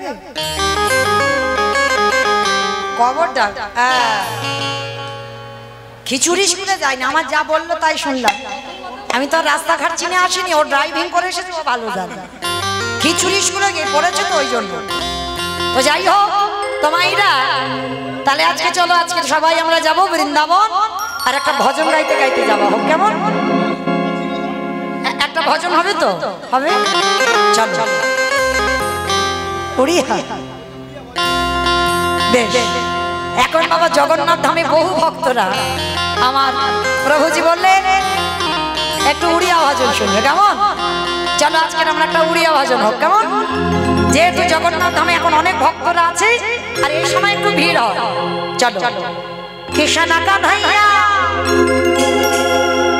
রাম রামাইয়া বলমালিয়া লীলা চালিয়া हो कृष्ण कन्हैया राम रमैया बनमालिया हो लीला चलिया कृष्ण कन्हैया राम रमैया बोलो बलिया हो लीला चलिया कृष्ण कन्हैया राम रमैया बनमालिया हो लीला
আর কেউ যাচ্ছে না?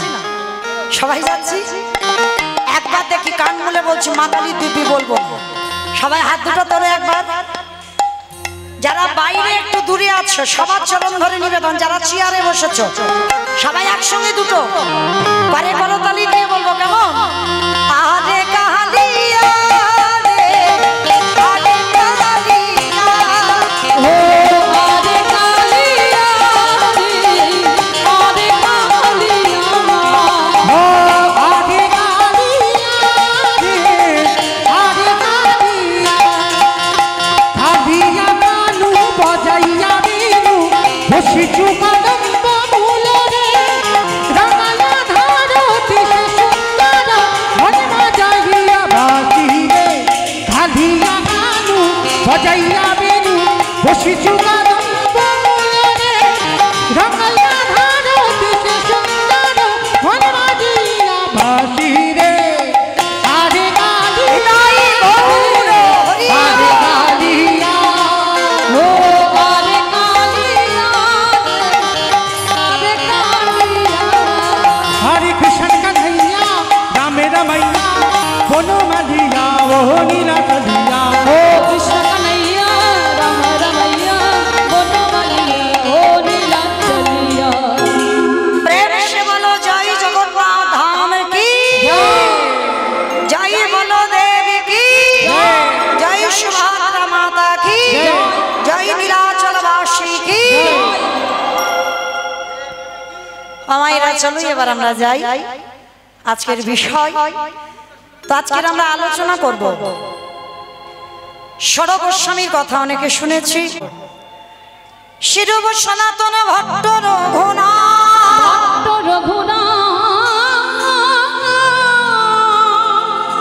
শ্রীজীব গোপাল ভট্ট দাস রঘুনাথ, দাস রঘুনাথ, এই ছয় গোসাইয়ের করি চরণ বন্দন, চরণ বন্দ যাহা হইতে বিঘ্ন নাশ অভীষ্ট পুরা, যাহা হইতে বিঘ্ন নাশ অবিশ্ব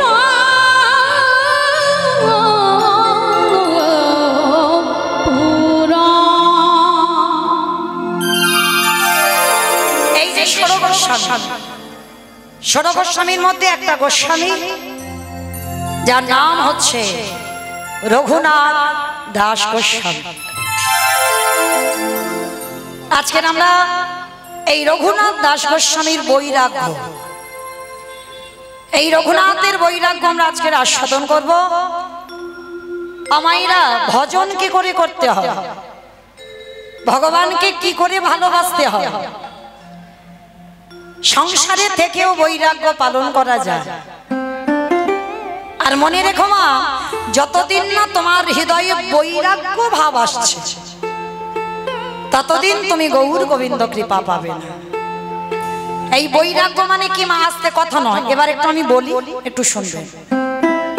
বৈরাগ্য মানে বাবা সবকিছু ত্যাগ করে সন্ন্যাসী হয়ে চলে যাওয়া নয়, এটাকে বৈরাগ্য বলছে না। কারণ কলিযুগে সন্ন্যাস নিষিদ্ধ। তাহলে কিরকম বৈরাগ্য হতে হবে?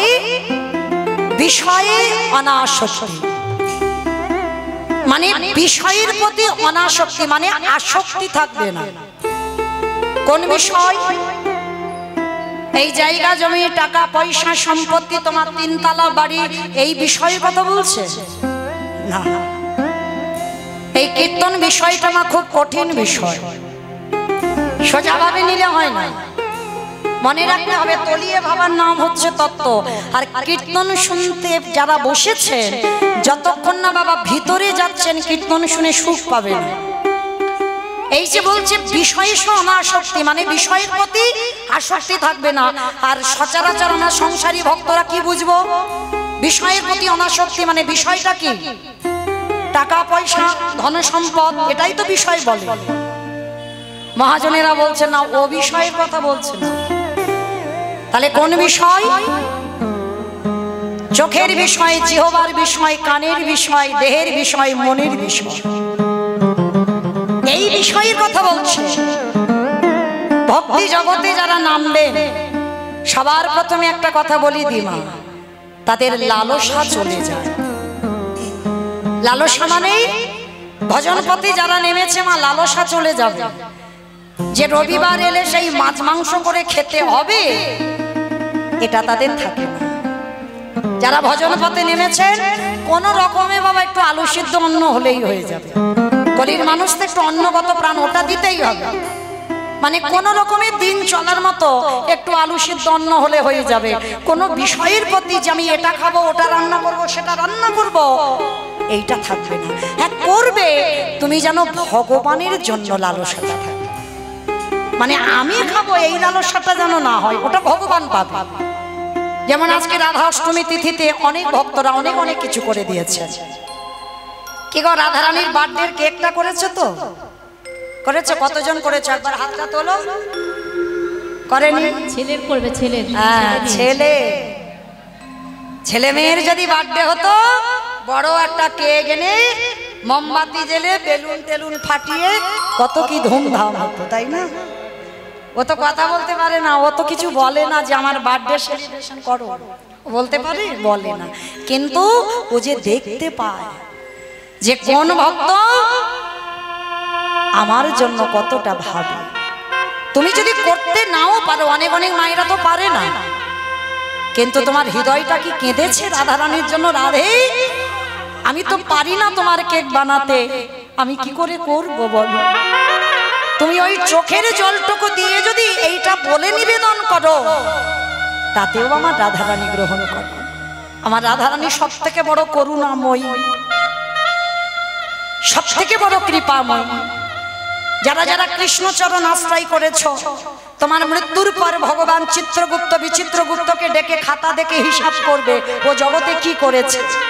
কিন্তু কেউ যদি আমার রাধা চরণের দাস হয়, আমার রাধা বলে কেউ কাঁদতে পারে, এই যে আপনারা আমরা সবাই তো রাধা শক্তি গো, লক্ষ্মী কালী দুর্গা সরস্বতী, আমরা তো মা দুর্গাকে বলি শক্তি না। সব থেকে শক্তি হচ্ছে আমার শ্রীমতী রাধারানী। আর রাধারানীর থেকে এই দুর্গা কালী লক্ষ্মী সরস্বতী এদের সব উৎপত্তি। সব থেকে শক্তি হলো আমার রাধারানী। আর এই জগতে যত প্রকৃতি আছে সবই আমার রাধারানীর অংশভূতা। তাই নারী হলেন রাধারানীর অংশভূতা, শক্তির অংশভূতা। এই নারীরা দুর্বল নয়, এরা যদি মনে করে পৃথিবীটাকে লয় প্রলয় করে দিতে পারবে।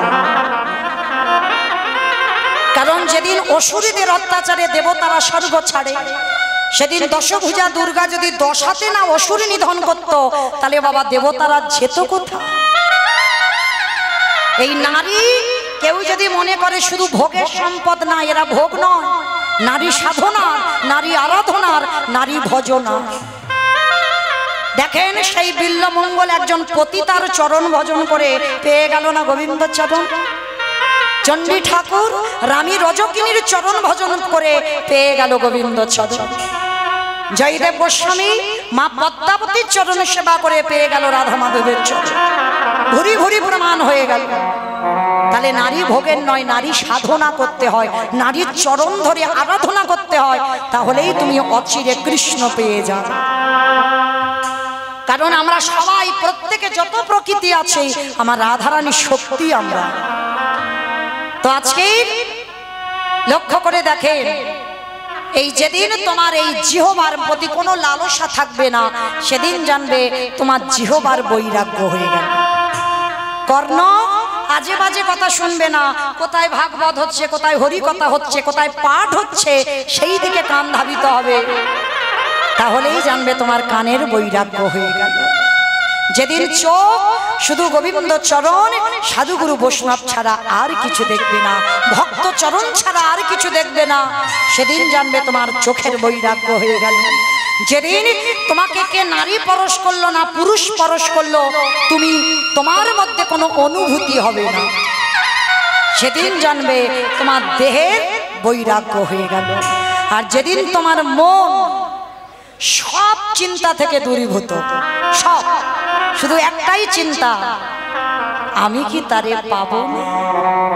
যেটা আজকে রঘুনাথের এসেছে জন্ম থেকে, তার একটাই কথা, আমি কি তারে পাবো না?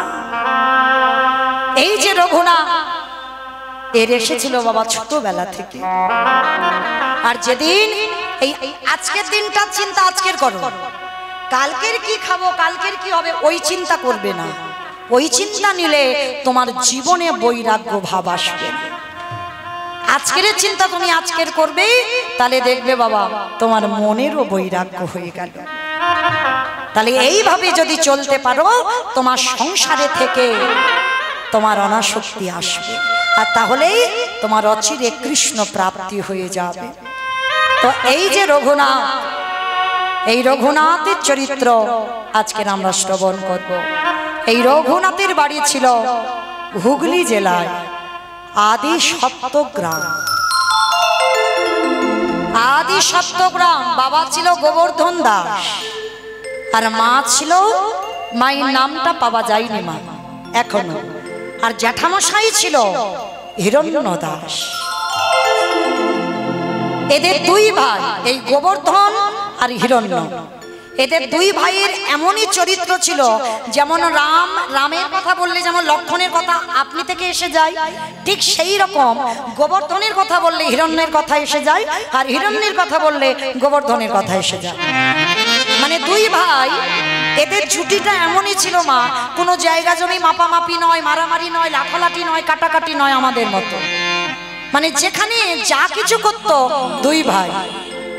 কিন্তু জানো মা, এদের অতুল সম্পত্তি ছিল, কিন্তু এদের জীবনে একটাই কষ্ট ছিল। কি কষ্ট বলো তো? পৃথিবীতে যদি মা কোনো নারী সব সুখ থাকে, সোনা দানা টাকা পয়সার কিছু অভাব নাই, কিন্তু বাবা যদি তোমার মা বলা সন্তান এই বংশে না থাকে, মা মৃত্যুর আগের দিন পর্যন্ত কাঁদে। তো গোবর্ধন দাস আর হিরণ্য দাস দুই ভাই মনে মনে চিন্তা করলো যে আমার এত সম্পত্তি দেখভাল করবে কে? আমার বংশে তো কারোর দরকার। তার জন্য এক জায়গায় গিয়ে মানত করেছিল। ও মায়েরা, আপনাদের আমি বলে যাই, সন্তান যদি চাও কোথাও নয়, এক জায়গায় চলে যাবে। আমার বিশ্বাস, যদি তোমার কর্ম ভালো হয়, যদি তোমার ভজনটা ঠিক থাকে, যদি তুমি আমার রাধারানীকে মন প্রাণ দিয়ে ভালোবাসো, তাহলে অবশ্যই তোমার সংসারে একটা কৃষ্ণ বলা সন্তান আসবে। তবে যেতে হবে তার কাছে। কোথায়? যেটা হলো উত্তরপ্রদেশ, রাধা কুণ্ডের তীর। অনেক ডাক্তার বৈদ্য কবিরাজ করে বেড়াচ্ছ, কিন্তু একটা সন্তান পাচ্ছ না। আমি গ্যারান্টি দিয়ে বলছি, আমার রাধারানীর চরণের দাস চলে যাবে রাধা কুণ্ডে। তবে যে কোনো মাসে নয়, নিয়ম সেবার মাস, দামোদর ব্রতের মাস। এই দামোদর ব্রতের মাসে রাধা কুণ্ডের তীরে গিয়ে রাত্রিবেলা রাধা কুণ্ডেতে স্নান করে নিজে আঁচলটা পেতে আমার রাধারানীর কাছে ভিক্ষা চাই। রাধা, তুমি যদি করুণাময়ী হও, তুমি যদি কৃপাময়ী হও, রাধে, আমার বংশে তোমার সেবার জন্য, তোমার চরণের দাসী হওয়ার জন্য আমার বংশে একটা কৃষ্ণগলা পাখি দিও। যদি নয়ন জলে তার চরণ ভাসিয়ে বলতে পারো না, আমার বিশ্বাস তোমার কৃপা হবেই হবে।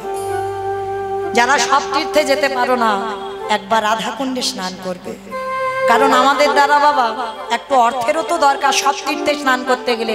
পৃথিবীতে তো কম তীর্থ নেই, অত তীর্থে যাওয়ার অনেকের সময় নেই, অনেকের কর্মজীবী আমরা পারি না, অনেকে অর্থের অভাবে পারি না। কিন্তু একটা জায়গায় গিয়ে যদি স্নান করো, সব তীর্থ ওই একটা জায়গায় পাওয়া যায়, যেটা রাধা কুণ্ডের তীর। বাবা, এসব অনেক কাহিনী আছে, এ কাহিনী বলতে গেলে শেষ হবে না। আমার 9:30 পর্যন্ত আয়ু আছে। যাই হোক, আজকে সেই রাধা কুণ্ডে মানত করে এলো। আর যেই না মানত করে এসেছে, আমার রাধারানী এত কৃপাময়ী। হিরণ্য দাসের ঔরস নয়, গোবর্ধন দাসের ঔরসে জন্ম নিয়েছিল। ওই আদি সত্য গ্রামে এক রাধারানীর সেবিকা, যার নাম হচ্ছে রঘুনাথ দাস। তবে মায়েরা একটা কথা মনে রেখো, ভজন করলে হবে না, ভজনটা যেন তোমার গোপী ভাবে হয়। রাধারানীর চরণের দাস হতে গেলে তোমাকে পুরুষ ভাব রাখলে হবে না। কি গো মায়েরা, এখানে আপনারা দেখতে পাচ্ছেন এই যে ভাইরা, এরা পুরুষ? ভুল কথা, এরা কেউ পুরুষ নয়, সবাই আমরা প্রকৃতি, সবাই নারী। পুরুষ তো একজন, যিনি হলেন অনাদিরাদি গোবিন্দ। এই প্রশ্নটা মীরাবাই সনাতন গোস্বামীকে বলেছিল। যখন মীরাবাই সনাতন গোস্বামীর সঙ্গে দেখা করতে গিয়েছিল না, সনাতন গোস্বামী বলেছিল আমি নারী বদন দেখি না। তখন মীরা প্রশ্ন করেছিল, কে পুরুষ? পুরুষ তো আমার একজন, তিনি হলেন আমার বৃন্দাবন চাঁদ, যিনি হলেন আমার ব্রজেন্দ্র নন্দন কৃষ্ণ। আর যারা আছে সবাই আমরা প্রকৃতি। তাহলে কিসের পুরুষত্বের বড়াই করো? সেই মীরাবাইয়ের কথা শুনে আমার সনাতন গোস্বামীর চৈতন্য ফিরে গেল একটা নারীর কথা। তাহলে আজকে এই সেবা করতে গেলে গোপী ভাব রাখতে হবে। যখন পূজায় বসবে, যেসব দাদা ভাইরা পূজা করো, যখন পূজায় বসবে তখন পূজায় বসে তোমার নিজে যে আমি পুরুষ এইটা ভুলে যেতে হবে। আমি নারী, আমি আমার রাধারানীর চরণের দাস, আমি রাধারানীর চরণের সেবিকা হতে চাই। আর এই মনোভাব নিয়ে যদি তুমি সেবা পূজায় বসো, তোমার কৃষ্ণ প্রাপ্তি হয়ে যাবে। তুমি যত বড় পাপী হও, যত বড় অপরাধী হও। তো আজকে এই রঘুনাথ দাস জন্ম নেওয়ার পর থেকে বৈরাগ্য ভাব, তার কোনো কিছু খেলা ভালো লাগে না, সর্বদা কৃষ্ণ নামে পাগল। যেখানে হয় হরি কথা, কৃষ্ণ কথা, সেখানে রঘুনাথ চলে যায়। যেখানে সাধুগুরু বৈষ্ণবরা আসে, রঘুনাথ ছোটবেলা থেকে হামাগুড়ি দিয়ে সেই দিকে চলে যায়। আর রঘুনাথ ছোটবেলা থেকে সে একটাই খেলা খেলে। কি খেলে জানো? রাধা কৃষ্ণ সেবিব জীবনে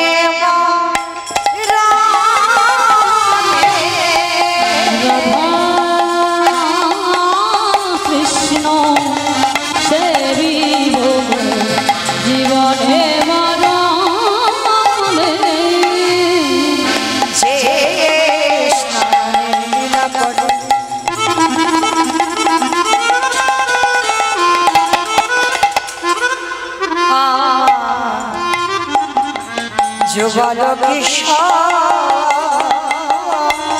যে লীলা করে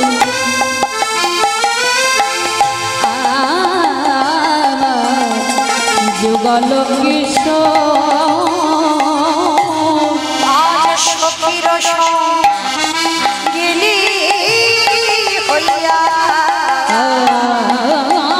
আমি সখীর সঙ্গিনী হইয়া আজ তাহে রাধা কৃষ্ণ সেবী জীবনে মরণে রাধা কৃষ্ণ সেবী জীবনে মরণে আজ বৃন্দাবনে নিত্য নিত্য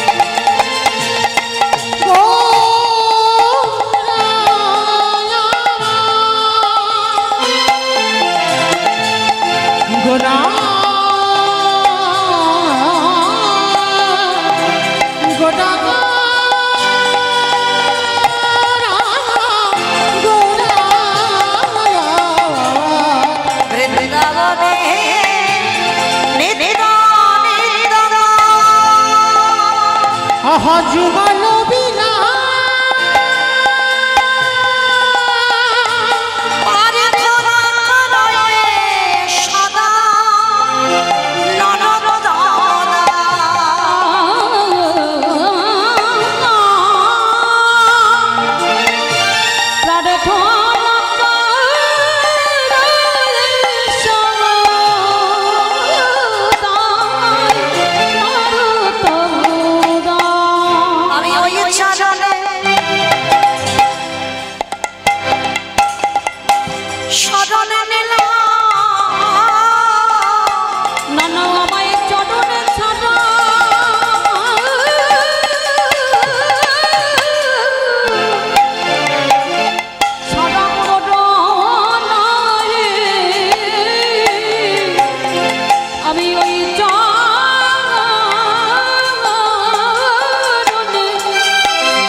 রঘুনাথ ছোটবেলা থেকেই বাবা কৃষ্ণ নামে পাগল।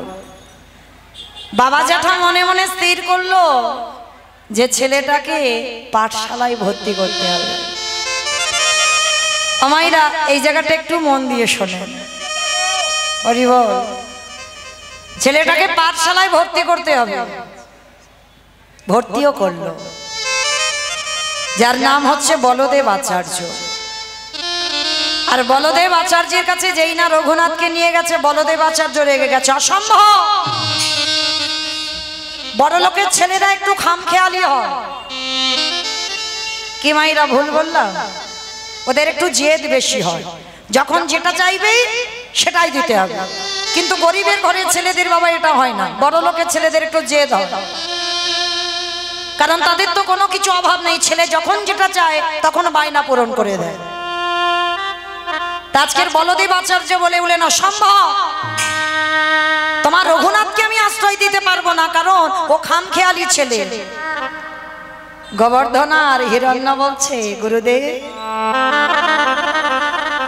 আপনি জানেন না, আপনি চেনেন না আমার রঘুনাথকে। দুটো দিন ওকে দেখে, আর দুটো দিনে আমার রঘুনাথ যদি কোনো অন্যায় করে তাহলে আমার রঘুনাথকে বের করে দেবেন, কিন্তু আমার রঘুনাথ অন্যায় করতেই পারে না। আমাইরা রেখে গেল ছেলেটাকে, আর ছেলেটাকে যখনই রেখে গেল না, তখন করার পড়াশোনা বলতে ভাগবত। গুরুদেব ভাগবত পড়তে বসেছে, অন্যান্য পড়ুয়ারা আশ্রমে যত ছেলেরা ছিল সব বসে আছে। বছর কেউ 7 বছর, তারা কিছু ভাগবতের বোঝে? গুরুদেব পাঠ করছে, সবাই বসে আছে, গল্প করছে, কত হাসি ঠাট্টা করছে, কত অন্য মনস্ক। কিন্তু রঘুনাথ সবার সামনে বসে আছে। গুরুদেব ভাগবত পড়ছে, অন্যান্যরা যারা পড়ুয়া ছিল বাবা, তারা কিছুক্ষণ পরে উঠে সব খেলতে চলে গেছে। আর রঘুনাথ সামনে বসে বসে অঝর নয়নে কাঁদছে। গুরুদেব পাঠ করতে করতে, কি রঘুনাথ, এই রঘুনাথ, হ্যাঁ রে বাবা কাঁদছিস কেন তুই বসে বসে? আমি ভেবেছিলাম তুই বুঝি আশ্রমে কত দুষ্টুমি করবি। হ্যাঁ রে, তোর কি বাবা মার জন্য, জ্যাঠামশাইয়ের জন্য মন খারাপ হচ্ছে? না গুরুদেব। তাহলে কি তোর খিদে পেয়েছে তুই বলতে পারছিস না? না গুরুদেব। তাহলে আজকে তুই কাঁদছিস কেন? ওই যে গুরুদেব আপনি পাঠ করছেন। হ্যাঁ রে, তুই এইটুকু বয়সে আমি ভাগবতের এই কঠিন কঠিন শ্লোক পাঠ করছি, তুই বুঝতে পারছিস না? গুরুদেব আমি কিছু বুঝতে পারছি না। তাহলে তুই কাঁদছিস কেন? গুরুদেব আমি কাঁদছি একটা কারণে, আমি কি তারে পাবো না? বলো না গুরুদেব, আমি কি তারে পাবো না? হ্যাঁ রে বাবা, তুই কাকে পাওয়ার কথা বলছিস? গুরুদেব, আমি কি কোনোদিন কৃষ্ণ পাবো না? চমকে উঠেছে গুরুদেব। এইটুকু ছেলে এইটুকু বয়সে কৃষ্ণ পাবার জন্য কাঁদছে। গুরুদেবের চরণটা জড়িয়ে ধরল 5 বছরের রঘুনাথ। ও গুরুদেব, গুরুদেব বলো না, আমি কি কোনোদিন কৃষ্ণ চরণ পাবো না? তুমি বলে দাও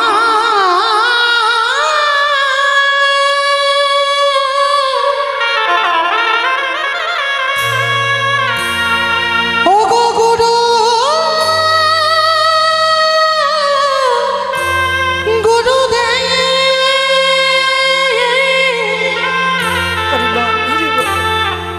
আমি কোথা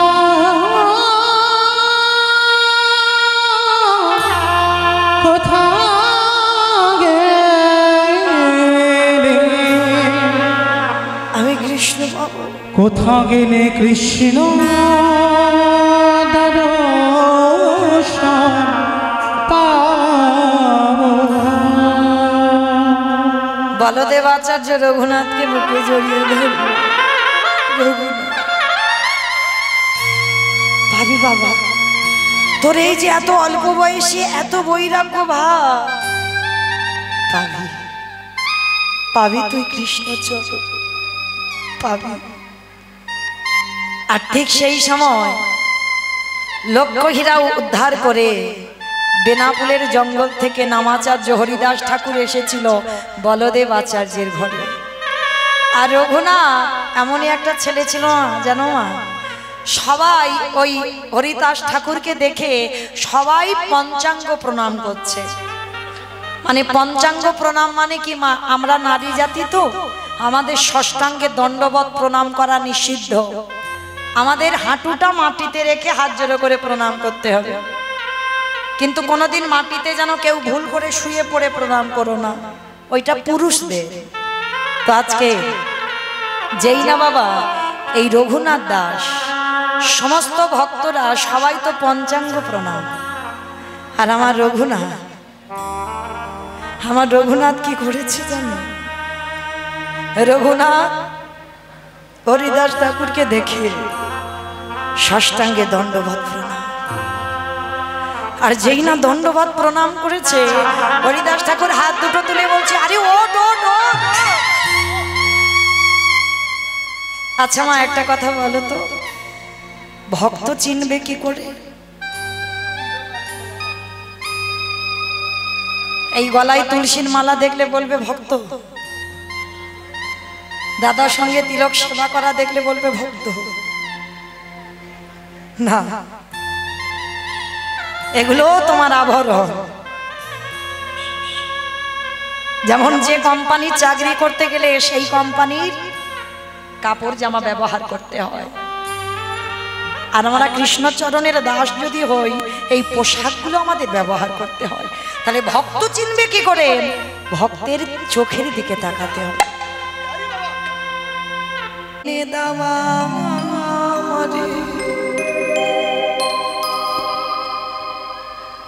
কৃষ্ণ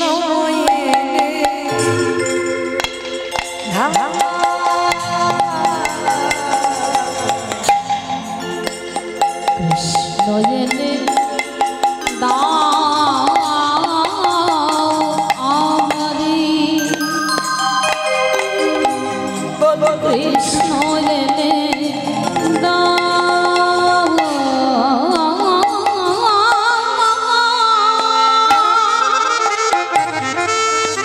কৃষ্ণ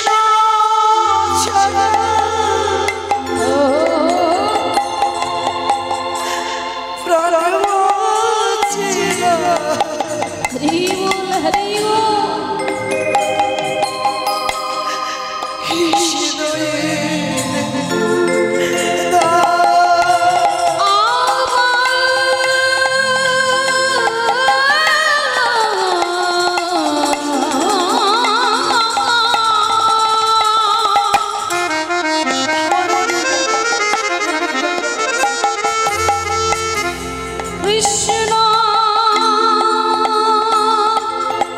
ছাড়া প্রাণে বাঁচে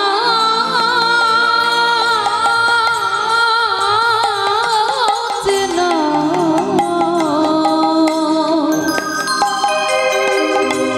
কৃষ্ণ এনে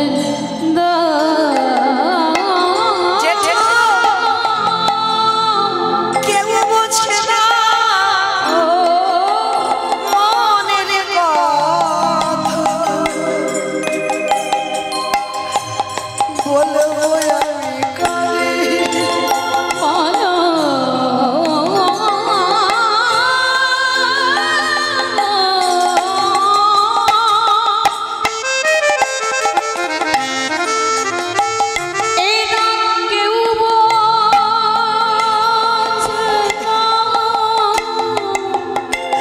আমার কৃষ্ণ এনে দাও।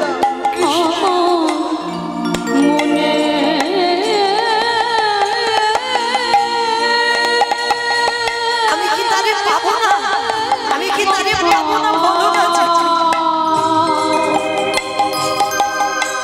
কৃষ্ণ এনে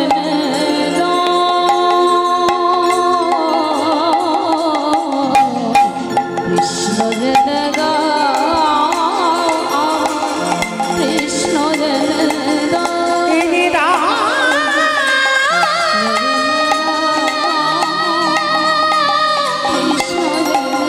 কৃষ্ণ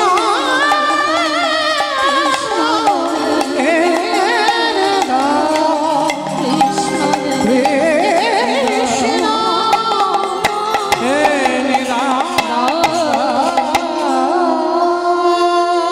দাও না জেঠু, আমার কৃষ্ণ এনে দেব বাবা, দেব। কথা দিলাম, ঠিক কাঁদিস না, আমি কৃষ্ণ এনে দেব। হঠাৎ গুরুদেব বলদেব আচার্য সংবাদ পেয়েছে ছেলেটা খাওয়া দাওয়া বন্ধ করে দিয়েছে। ছুটে এসেছে শিষ্যের কাছে, রঘুনাথ শোন বাবা, তুই কৃষ্ণ বলে কাঁদছিস কেন? কৃষ্ণ পাবি না। শোন, রাধা কৃষ্ণ এক আত্মা, দুই দেহ ধরি, অনন্য বিলাস রস আস্বাদন করি। এই দুই ভাব এবে চৈতন্য গোসাই, ভাব রস আস্বাদিতে দোহে এ কোথায়। রাধা কৃষ্ণ দুহু তনু এক হয়ে গৌর হয়ে এসেছে।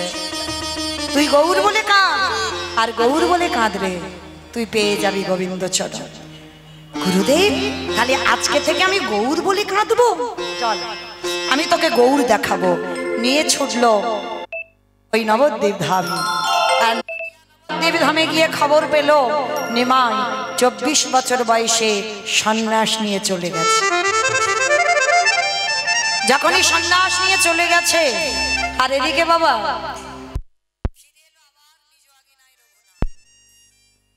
কিছুদিন পরে তো মহাপ্রভু এসেছিল শান্তি আচার্যের ঘরে। আর যখনই অদ্বৈত আচার্যের ঘরে এসেছে, সংবাদ যখন হিরণ্যদাস আর গোবর্ধন দাস পেয়েছিল, আমার রঘুনাথকে নিয়ে ওই নিমাইয়ের সঙ্গে দেখা করতে গেল। আর দেখা করতে গিয়ে একেবারে রঘুনাথ নিমাইয়ের সামনে দাঁড়িয়ে ষষ্ঠাঙ্গে দণ্ডবত প্রণাম। আমার মহাপ্রভু বলছে, আরে ওঠ ওঠ ওঠ ওঠ। নয়নে নয়নে মিলন হলো। নিতাই চাঁদকে বলল, দাদা যাও, আমার সেবার থালাতে যে প্রসাদী আছে তুমি রঘুনাথকে দাও। এগো মায়েরা, ভগবানের উচ্ছিষ্ট প্রসাদ পাওয়ার জন্য যোগী মুনি ঋষিরা যুগ যুগ ধরে কাঁদে, তারা পায় না। আর রঘুনাথ প্রথম দর্শনে ভগবানের উচ্ছিষ্ট প্রসাদ পেয়ে গেল, কৃপা হয়ে গেল।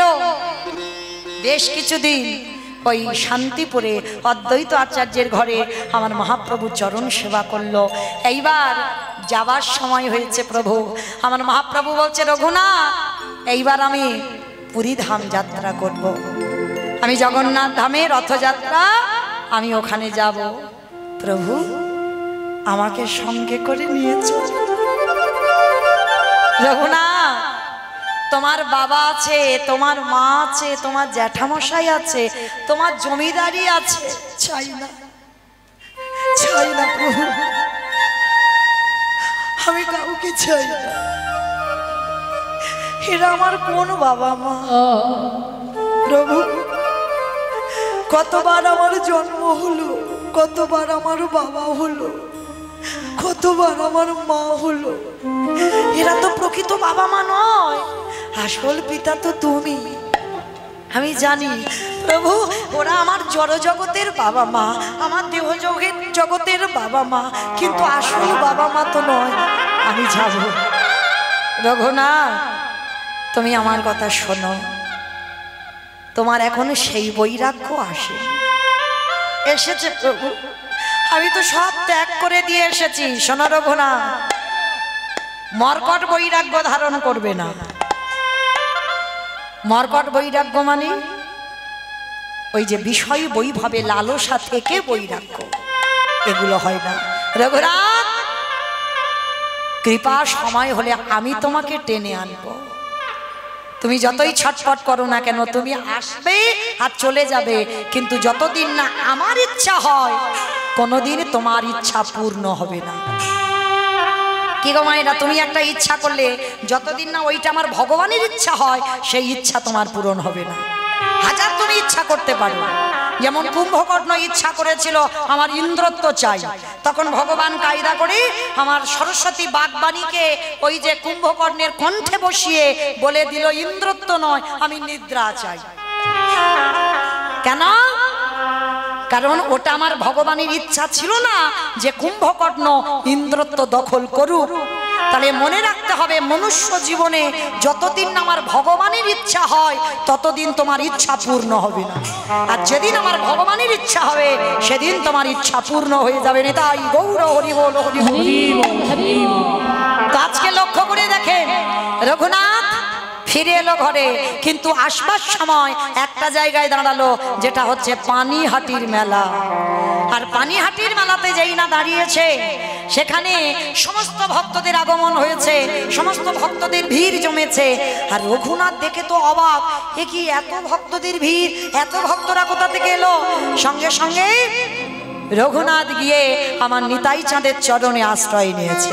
আর যেই না নিতাই চাঁদের চরণে পড়ল, নিতাই চাঁদ বলে উঠলেন, আরে চোর চোর চোর। মামা কাকে বলছে? বড় লোকের ছেলে রঘুনাথকে বলছে চোর। কেন বলছে চোর? আর অন্যান্য ভক্তরা যারা ছিল তারা তো অবাক হয়ে গেল, ওমা রঘুনাথের ছেলে, হরি বল, এরা গোবর্ধন দাসের ছেলে, আর এত ভালো ছেলেকে বলছে চোর। কিন্তু কেন চোর বলল? এই জগতের সংসার মাঝে নিতাই চাঁদের কৃপা যতদিন না হয়, আমার গৌর চাঁদের কৃপা হবে না। আরে রঘুনাথ কি করেছিল? আমার নিতাই চাঁদের কৃপা না পেয়ে আমার সরাসরি গৌর চাঁদের চরণে গেছে। তাই তো সংসারে ফিরে আসতে বলো।